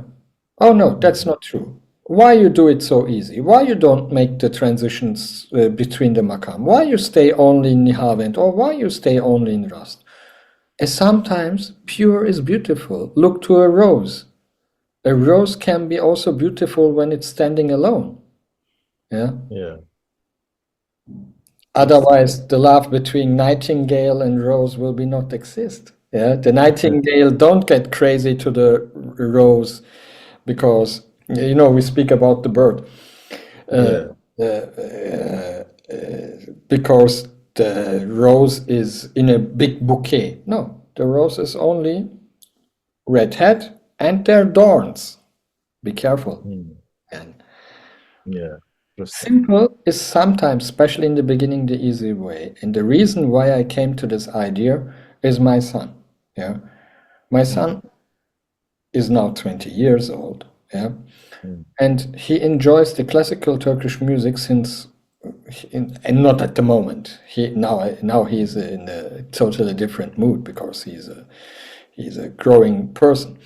But children makes music because the music is easy and simple. Listen mm, all the lullabies. Yeah, mhm, there is nothing complicated. The basic yeah, have to be easy and simple. Yeah, yeah, and interesting. I think to teach in a musical way needs to understand how people work, Mm, how our mindset work, what happened with our amygdala when we are scared. It's a bit of neurological stuff, yeah. But after a while, a musician have to be also confronted with this kind of themes, yeah. mm, How the character of an instrument works. Yeah? It's like sitting, buying a add-on or a application and listen all the articulations in the symphony orchestra. What is a Bartok pizzicato? What is a pizzicato? How they use the violins, the cellos. That's important things, yeah. But mm, time by time, not in the beginning. Yeah. interesting. So teaching is the modern mashq, actually, the mashq that you have experienced since the beginning with your Hoja was not the actual original mashq, and this is evolving. Till today, you are using mashq with your students, right? And this is the most effective way that could hit into what you have highlighted now about dealing with the mass persons, the way we teach music as a natural thing, where we cover almost everything inside the music theory and beyond, if we call it theory. Look, Mm, um, I don't think that the music theory have to be this. The music have to be the servant of the music theory. The music mm, theory is only a part to explain what we try to do or what we do. yeah. So, in the same time, that means Meshk is an equal system. Okay, Mm, we hit the cycle and Allah tuti mucize gü. Very easy. Okay, mm, but what we do here in Meshk, we hit the cycle. Without cycle, our music don't work. Yeah. Maybe we make the solfege to singing the notations, the scores, mm, and at least we add the syllables if we have lyrics. Yeah, Mhm. to be in the right time with the correct word or syllable. Yeah. Yeah. And everybody can do this who can do this. It's very easy. Yeah. Yeah. We don't speak about very qualitative, high pitching singing or whatever. No. Let's stay in the Yeah. basics. So, and the Meshk tradition worked. Without Meshk, all these old compositions will be not survive until now. Even there are some Mhm. guys who said, we are not sure if this really from Utri or really from Meragi. Of course, we don't know, maybe, but we accept it. It's also okay.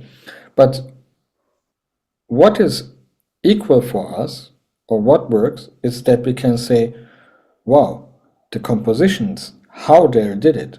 Maybe we don't know it is really Meragi or Utri. Worked. Yeah, it Yes. is a perfect example for changes in Makam. It is a Mm. perfect example how to use the syllables. Yeah, and you cannot use the U in our music tradition so long. Mm. Yani only you doesn't work in our tradition. The U is Mhm. a if you make it too long. The E, the I, it's dangerous letters. Yeah, Mm. you have to know it, and these compositions are perfect examples. Yeah, Mhm. of course, our language is changing, our wording is changing, our time is changing, so we have to adapt it in our age. That we understand, and Yes. that what is new. Mhm. That is that what we accept as a to break out of the tradition and bring the tradition to the next age. Yeah, Yeah. not next level, not next step, to the next age. Yeah, Yeah. every age, every era have his own taste. Yeah, Mm. the Belle Interesting. Epoque, the First World War, the Second World War, the the 20th century, the 16th century, they're total different times. Yeah. Mm. So we have to see the history also from the glasses from this age, not from the glasses from our age. And Mm. music is connected extremely to history. Yeah. Mm. There are a lot of musicians who criticize the king, the sultan. Yeah. Mhm. With Nesimi, Nefi. Yeah. They're not unpolitical guys. Yeah, Mhm. they have the possibility, yeah, to do something, but in a very polite way, without breaking the hearts, without breaking the strings. Yeah, Mm. the point of view how we use mesh today, and that's the reason why it works only with my European students who never Mm. spoke even one word of Turkish or Arabic or Persian or Greek, Mhm. yeah, works because this meshed version, it is something which is works very, very fine and easy. Yeah. Mm. And easy is the keyword. That's why mesh, I think so, survived more than 400 or 500 years. Yeah. Mhm. The tradition to teach music. Yeah? Mm. And every 10, 20 years, every 50 or 100 years, something adapted and something fall down. Yeah, Mhm. maybe Yeah. we can call it a kind of evolution of music. Yeah, yeah. Yeah. But still, the mesh tradition works and works all over Yeah. the world. Yeah. And I can do this in Mhm. Mexico, and I can do this also in Japan. I can do this middle in Europe, and mesh works. I'm a big fan of mesh. I know. You know? That's why I repeat it so much. But it's the easiest way to learn music. Yeah. It makes successful results. Yeah. Yeah. Yeah. And it did and it continues to do. So we want to have a break, but before that, because it's relevant, can you highlight what is the practice, the best practice approach for this kind of music? The things you do or you teach your students. How do we practice? First, listen your body. Mm-hmm. It's important. I cannot sing on 5 or 6 o'clock in the morning. That means Mm. my body have to wake up. But if you Yeah. are instrumentalists, you have to you have to listen your body also. So if you Mm-hmm. make your daily very, very exhausting and tiring uh, um, units, practice Mm-hmm. units, yeah, um, then you have to understand that maybe you need in one day more time to wake up your muscles, in one Mm. day less. But you have to do it continually. I have very Mm. easy rules. Mm. For example, in my YouTube channel, I put it my exercises, yeah, the race technique, Yeah. the brush technique, the arpeggio technique, yeah, to show the people how I train every day. And what I Mm-hmm. do is very easy. I opened my tablet, open my counter, 15 minutes to getting faster and Mm. faster. But during this Mm-hmm. getting faster and faster, one thing is important. The sound quality have to be stable. Mm-hmm. It makes no sense to play it extremely fast when the sound quality goes down. Yeah. And Mm-hmm. I have 15 minutes, nearly 6, 8 exercises, different exercises, also chromatics. And after then, I rehearsed more than 2 hours without playing any pieces. Yeah. And then the rest starts for me to playing my semis, to playing my concert repertoire, maybe to composing. Composing is a different thing. And I do this 5 times in a week, Mm. 5 days, and 2 days off. Yeah, Mm. if I'm not too busy. Yeah. Interesting. Because you have to give your body also time to renew yourself.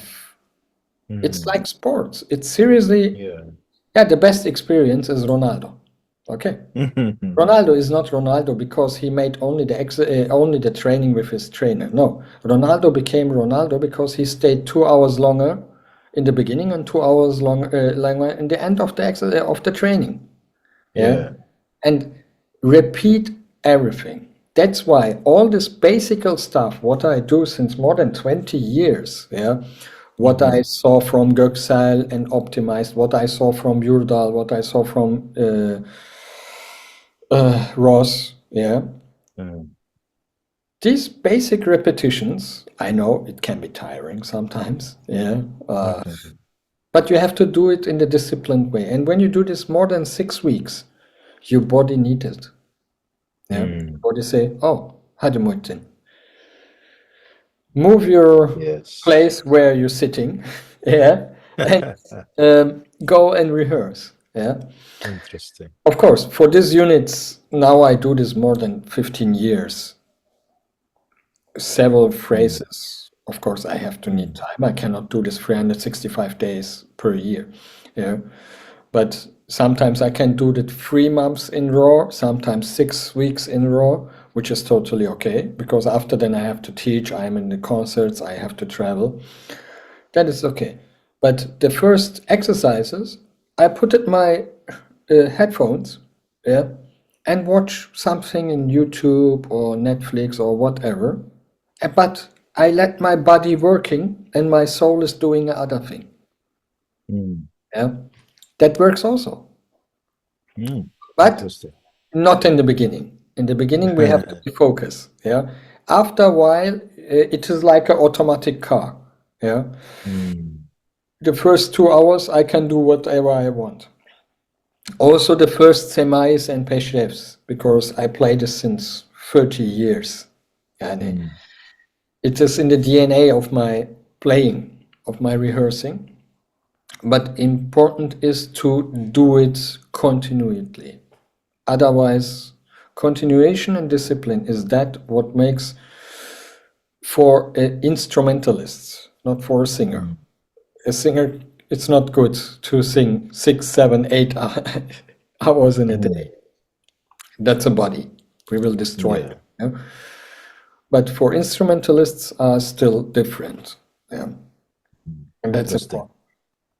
Interesting. So I think I will choose one of those YouTube examples if you propose one, and also we will share in this break another piece or another video that you select for us. Eyvallah. Mm. I have from 2012 also the Samos Festival with Ross Kelly, Pericles, and me, where we Mm. played several compositions also from all of us. I think that will be a good idea to Interesting. listeners. Sure. But what example would you like to share from the practice videos? From the practice videos. Oh, for example, the brush technique too. It's very interesting. Yeah. Okay. They are from three camera positions, one from the overhead camera where we can see it, yeah. And of course, I tell there every time, please start with your left hand, yeah. As I said in the beginning,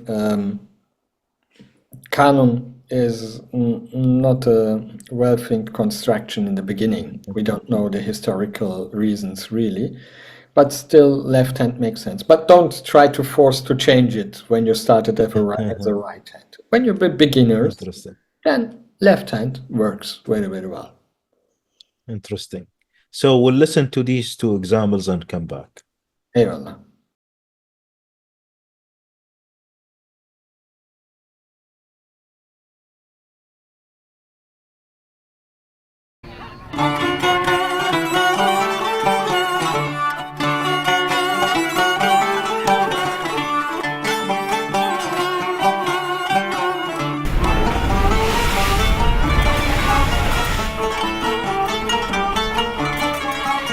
Young Artist vertritt auch neue Ideen, neue Ensembles, neue Art und neue Wille der Interpretation, neue Darstellung der Musik.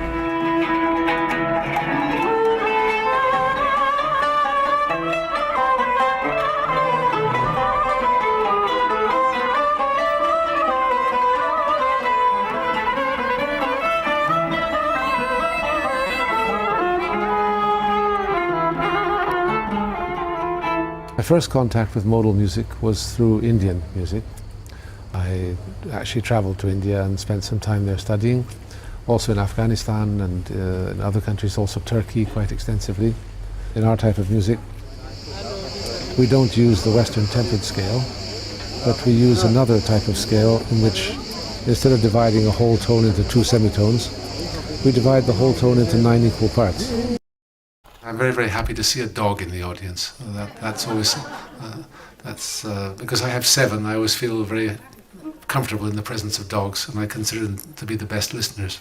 We're going to play a program for you of contemporary compositions of our own. Some of them are more influenced by Greek and Cretan styles, some of them are more Turkish or influenced by the music of Azerbaijan, for example. And we hope you enjoy yourselves. Thank you.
Hello, my name is Muhittin Kemal, and I introduce you by our brush technique, especially for left and right hand. And the first what we do is to realize what kind of sound we will have if we hit our strings. We have two parts how we can hit our strings. One is only to have the fingers close and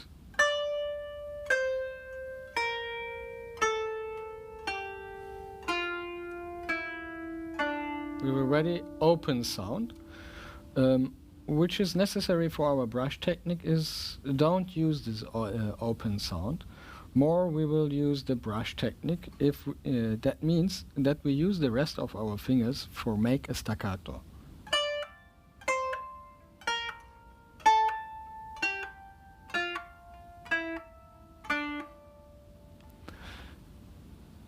In this example, I accelerate to show you how to have B.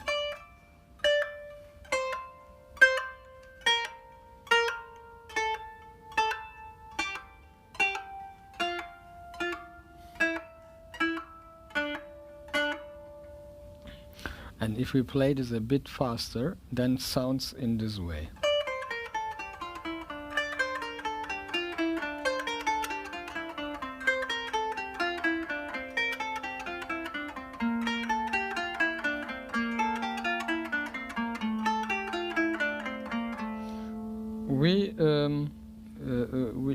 We touch the strings only for a while, not too long. This is our example, first example. But in real time, we will play like this. Your finger have to be very relaxed.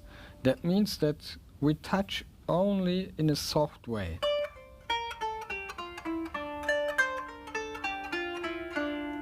That's the one part of the exercise. The second part is how we have to use our plectrums. For usually, we can use our plectrums if we hit our strings in a parallel way, like this.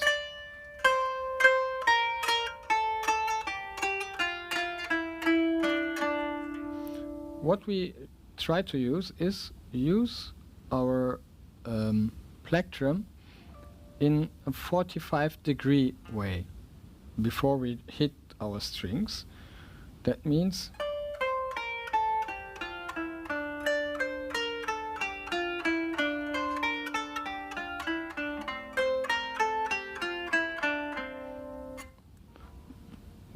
if we use in 180 degree is a bit more, but a bit stronger sound. If we use in 45 degrees, we get a bit more softness.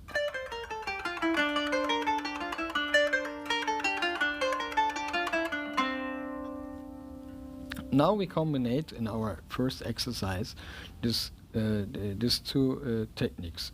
First, hitting in 45 degrees, and second is to make the staccato, a soft staccato with the rest of our fingers, when we are touching the strings.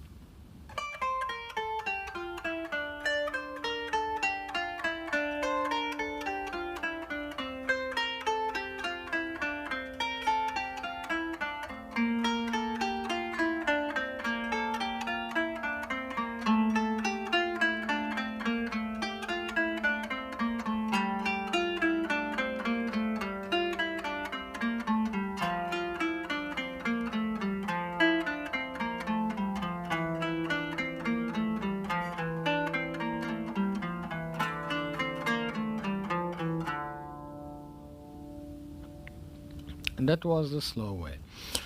The goal of the exercise is to begin, it's like a warm up for your arms and for your fingers, to begin in 15 minutes, in 15 minutes or 10 minutes or 5 minute slots, which you can use, make a endless string of this exercise. And you can begin in a slow way.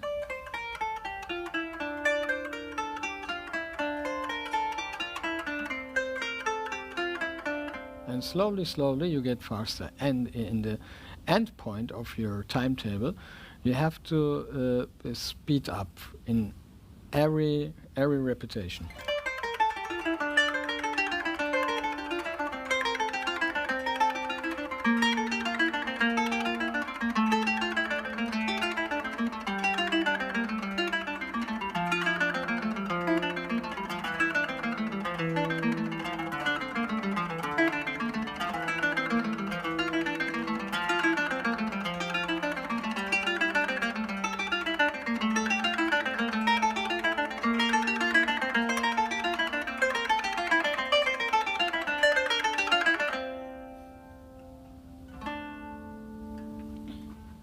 Thank you for listening.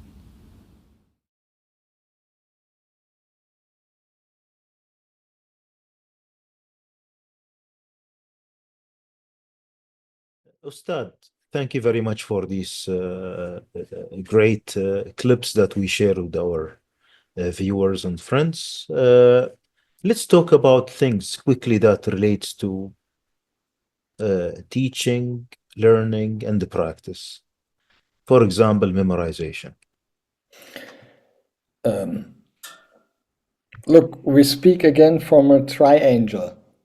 If you read this. Teaching, learning, Yeah, and practice. So yeah. Again, again, it's yeah, repetition, and yes. like the whole life. Every Mm, morning we wake up and do our traditional things, make our breakfasts. So the the learning phase we more or less closed. Yeah. mhm, Of course, we'll be very fine when we change our mindset without saying wrong. Yeah. About the practice, the main thing is to be disciplined and say, it, okay, what I want to do. Yeah. I don't believe in that this person is the best musician, the best kanun player, the best that, the best. What is the best? I can mm, show you a lot of examples from anywhere in Turkey where a 9 or 10 years child plays kanun, where you will look to him with open eyes, and he don't know everything what he do. Yeah, that's what we call gifted from God. Yeah, this kind of mm, people. But he's also focused. He is in the moment. mhm, Yeah, yeah. and I think there's three things to learning, teaching, and practice. Mm, We cannot be successful in even one of these things if we are not focused at the moment. Yeah, mm, it sounds like a Zen Buddhist stuff, yeah, or mhm, mystical thing, but we have to be focused. I think yeah. even what we do, yeah, and we cannot do this interview when every 20 minutes my phone is ringing. Yeah, so what I have to Mm, do, make it down. Okay, mhm, because at the moment I try to be on this interview. Yeah, yes. why? Because I know you. This interview is important for us, maybe important for our listeners. So that Yeah. means I have to give my pay attention here at the moment to look to my screen. Yeah, to Mhm, speak with you. So on this triangle again, to be focused, yeah, which is very hard in times of social media and all these platforms which are existing. But mhm, 2 hours will be kill nobody when we don't mhm. look to our mobile phone. Yeah, Yes. it's very easy. Okay, everybody listen to what he said, okay? Of course, nobody do it, but it's okay. Yeah. Yeah. Mm. Interesting. Mm, I think so. The question is what we will do. What we will mm, do by teaching. We will create great musicians, or we will create happy people. Yeah. mm, What we will do when we are learning. We learn for our ego, yeah, or we learn for our humankind. Yeah. We learn mhm, to be a better person. yeah, to a happier person. Yeah? Mhm. And also during practice, yeah, for me is waking up in the morning, sitting, tune my kanun, and practicing is for me meditation, is for me praying, yeah, is for me, sorry when something misunderstand this now, is for me my private time with God, if you believe in that. Oh, call it with energy, it's but Yeah. these 2 or 3, 4 hours, yeah, that's the thing with which is creates me not even as a musician, yeah, which gives me the thinking, okay, Muhittin, it is not easy to be a musician, yeah, Mhm. with your students, with your teachers, with your all the stealing stuff, with the concerts, with the organization, yeah. But this 2 hours, this 3, 4 hours every day, yeah, says me, oh, my dear, you're on the right way. Go, yeah. That's why I don't play in the taverns until 4, 5 in the morning, yeah, because my teacher was an artist who played concerts, yeah, and I have had every time the feeling, and I don't did this a lot of time, only sometimes, still now nothing, yeah, so Yeah. to stay 2 hours on stage, yeah, Mhm. for the audience who comes to listen to you, yeah, is a gifted part. I think not that the musician do this only for money. The money is only the part which gives us the solution to pay our bills. Yeah, but to stay on the stage, to show these people your compositions, to show these people how is working. Yeah, and stay this 2 hours very focused. Yeah, and then you go out of the stage and maybe you're exhausted. Yeah, your sweat, you was crying, because to stay on stage as a musician, yeah, or as an artist gives us the possibility to be totally naked in an emotional way. You can speak about everything and nobody will judge you.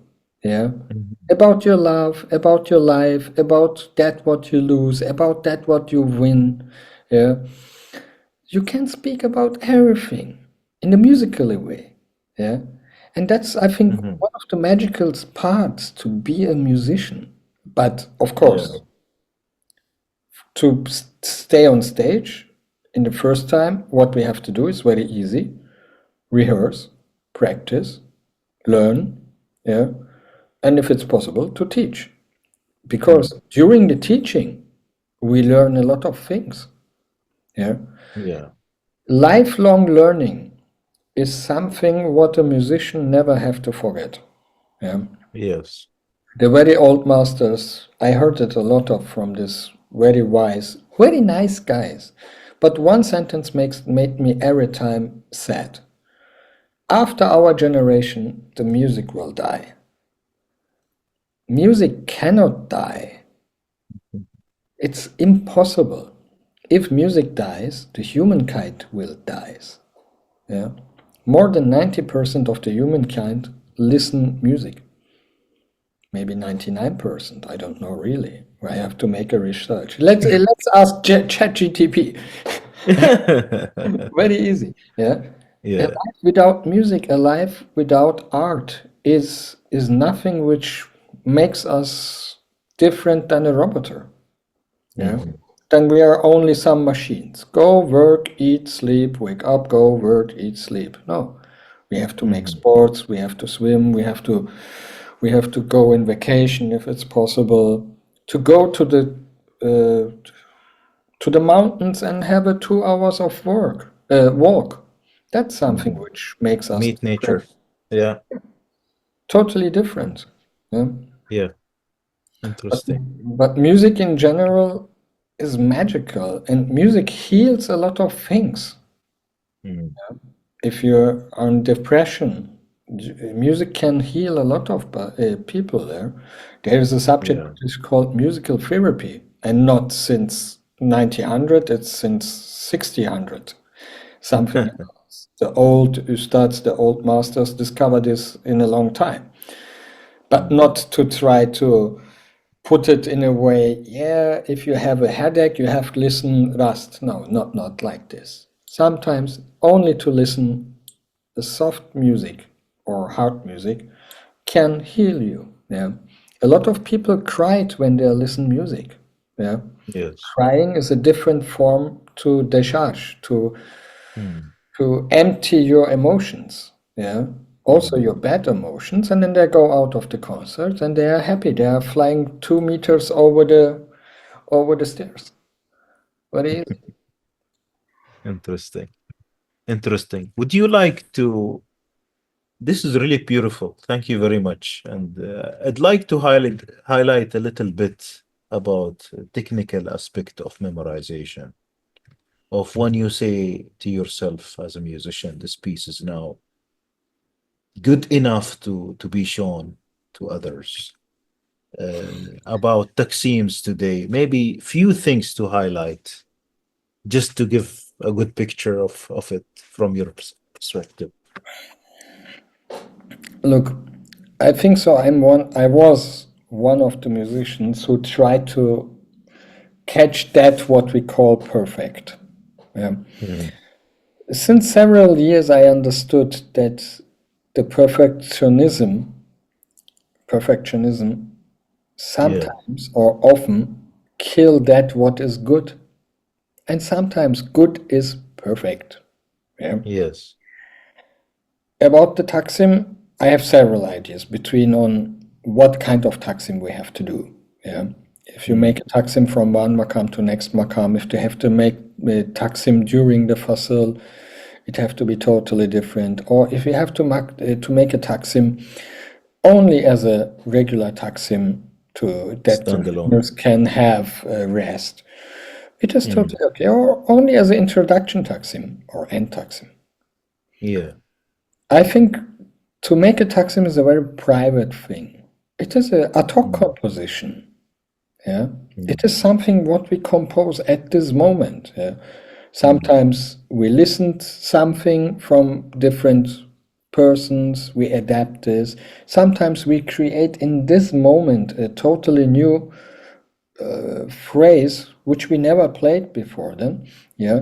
Mm. And it is also a part which is, in my eyes, like a composition which comes from heart. Yeah? Because usually nobody thinks about Taksim. I will do first Rast and then go to Nihavend and from Nihavend to Usha. No. Usually we have this kind of plans only when we're not very experienced. After a while, we do it one by one, which is totally okay and more than okay. But I think every musician, even they don't come from our tradition, have to make this relationship with Taksim. Because in Taksim we learn a lot of things. Because if you think about the makam, yeah, you go open the book to read again. Oh, how was this makam? Yeah, how was Nevesar? Yeah, how was Huzam? Yeah, or how was Rast? And then the question is, oh, about which Rast we speak. We speak about the Turkish Rast or about the Arabic Rast. Yeah, same name, two different pitches. Yeah, Yeah. it is okay. So that means that gives you about how we talk the position about lifelong learning. Yeah.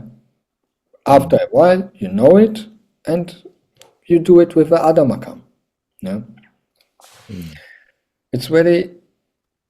It's not very easy, but if you have a story with a relationship, yeah, for Taksim, for playing a semai, for singing a song, yeah, or learning a new phrase which is very, very hard and not written for your instrument, I think that works when you have a story. Yeah. If we have a story, a history, then our mind, our brain accept a lot of things much easier than to do something without a story. Yeah. Interesting. Interesting. That's a neurological stuff, which is also for me more or less new. Yeah, but I knew this from my math classes when I was young. When my teacher comes and tried to teach us something, I said, "Why?" He was not able. In the next year, other guy came and he gave us a small example. Oh, and the DNA accepted. Yeah, it's very easy because then you have a story. Yeah. The Yeah. majority of our classical education, also in music, they do it because somebody says.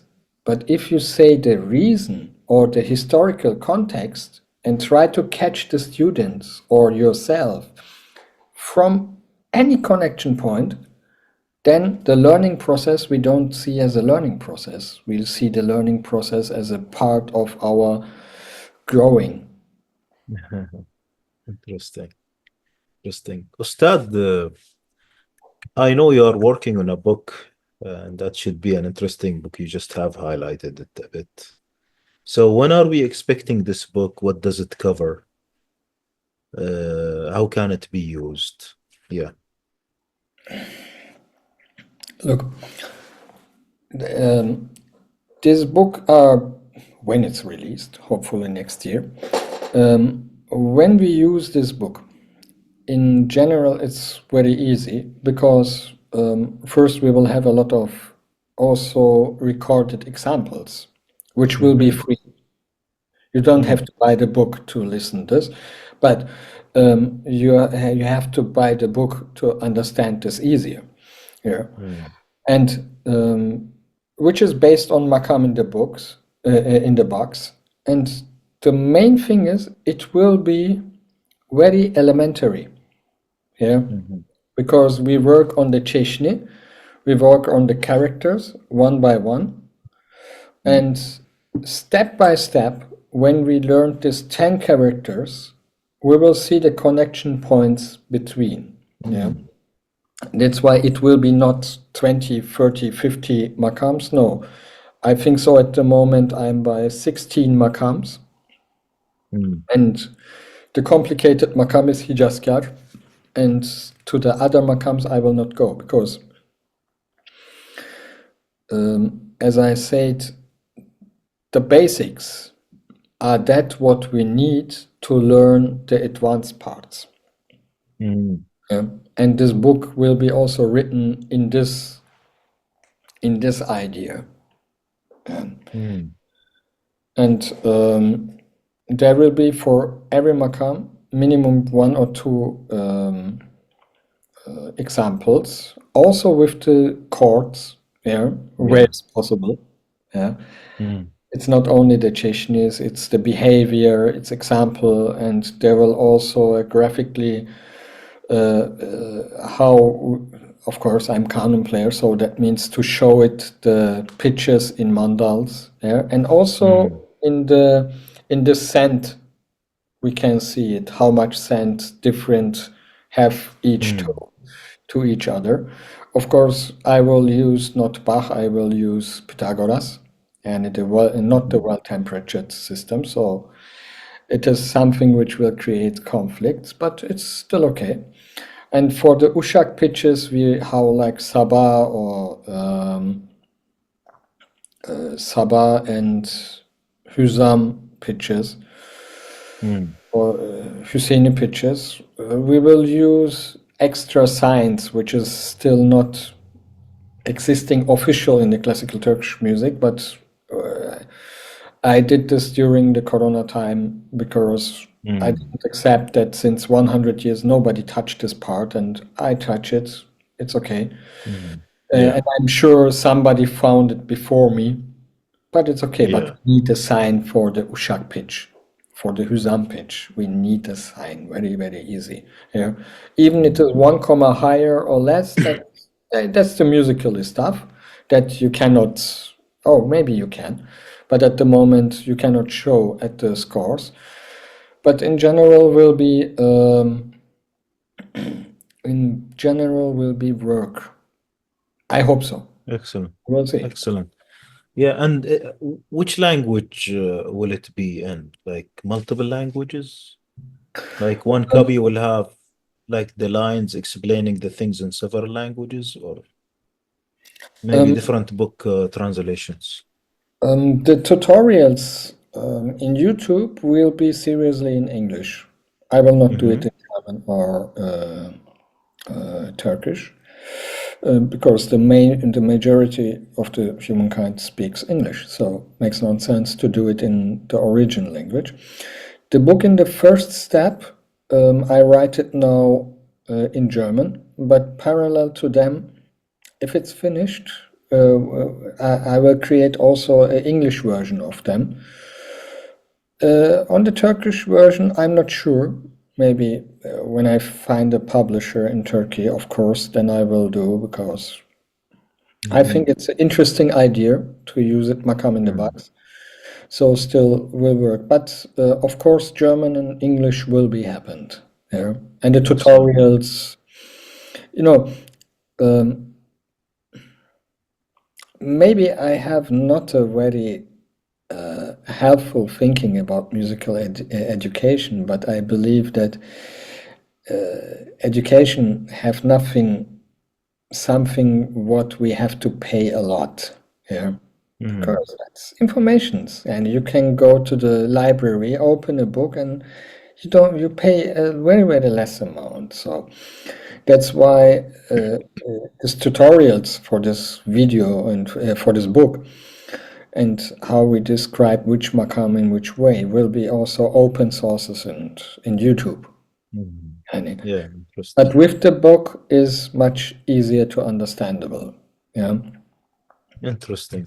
So next year is coming soon. We have a couple of days. So If we will we have will assume. an agreement with the publisher next year, because look, Yeah. I work on a makam book. First, I started 2010 to decide to write a makam book, and then I translate the makam book of Murat Aydemir, the makam guide. Yeah. Yeah. And that was one of the examples where I saw, oh, interesting, but I have the feeling we can do it 2020s like. Yeah. But at the moment I'm in the final phase to say, okay. Looking forward. And I will finish it. And it's very, very easy. And after a while, it's like my second album. The composition phase is now finished, so now we came in the arrangement and in the recording phase. We have to do it step by step, but at the end it have to be finished. Yeah. Otherwise, the perfection will be destroyed. The good things. It's a never-ending story. Yeah. That's why I say the year is starting soon. So hopefully in the first quarter. Inshallah, inshallah, this year, 25. Will be finished and also published. Excellent.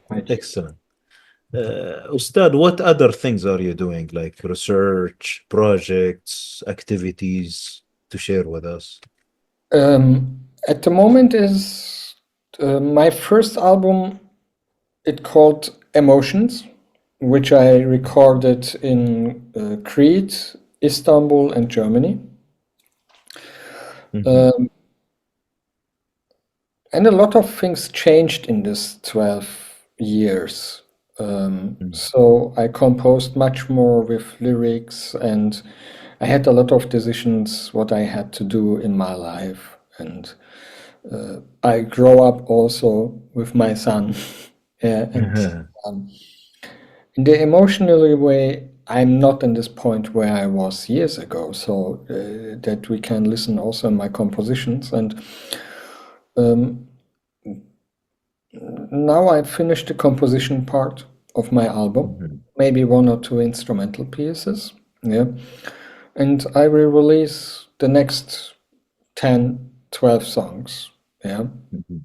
We discuss in our team in which kind of platform we will do it, with QR codes or CDs or whatever, because also for me, as you listened the whole last 1-2 hours, I'm still coming from the old times. Yeah, I try to adapt myself, but yeah, the question is how we can bring some mediums to people as much as possible. So Interesting. the album will be recorded. Yeah, the album which we did years ago will be released, Mm. and yeah, I have a lot of projects in one of these folders. Yeah, which I want to do. Usually, the main problem is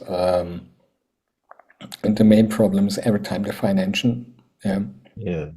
and the times where we had this long with the labels who paid everything, it's over. But on the other hand, we have different chances. We will see how we will. Yeah. But yes, of course, I can say that I'm a musician who have to say a lot of things in a musical way, and maybe with a different point of view. Yeah, because I don't think that a musician is like a person who changed also every time himself or herself. Yes. So the music changes, yeah, and we will see where the voyage will go on. Yeah, of course, if we are healthy, mental health and body health, it is important, and the rest we will see. But in general, yeah, next year will be much more concerts, and also the pre-concerts release. I have an idea to ask the people which song will be fit in the album, and some crazy things I have to say. Yeah, but like my credo is first do, then speak. But yeah, the album will become the new one, and the first one's name was Emotions, and this one after 12 years is The Other Side of Emotions. Yeah, to show what everything is changed. Yeah. Interesting.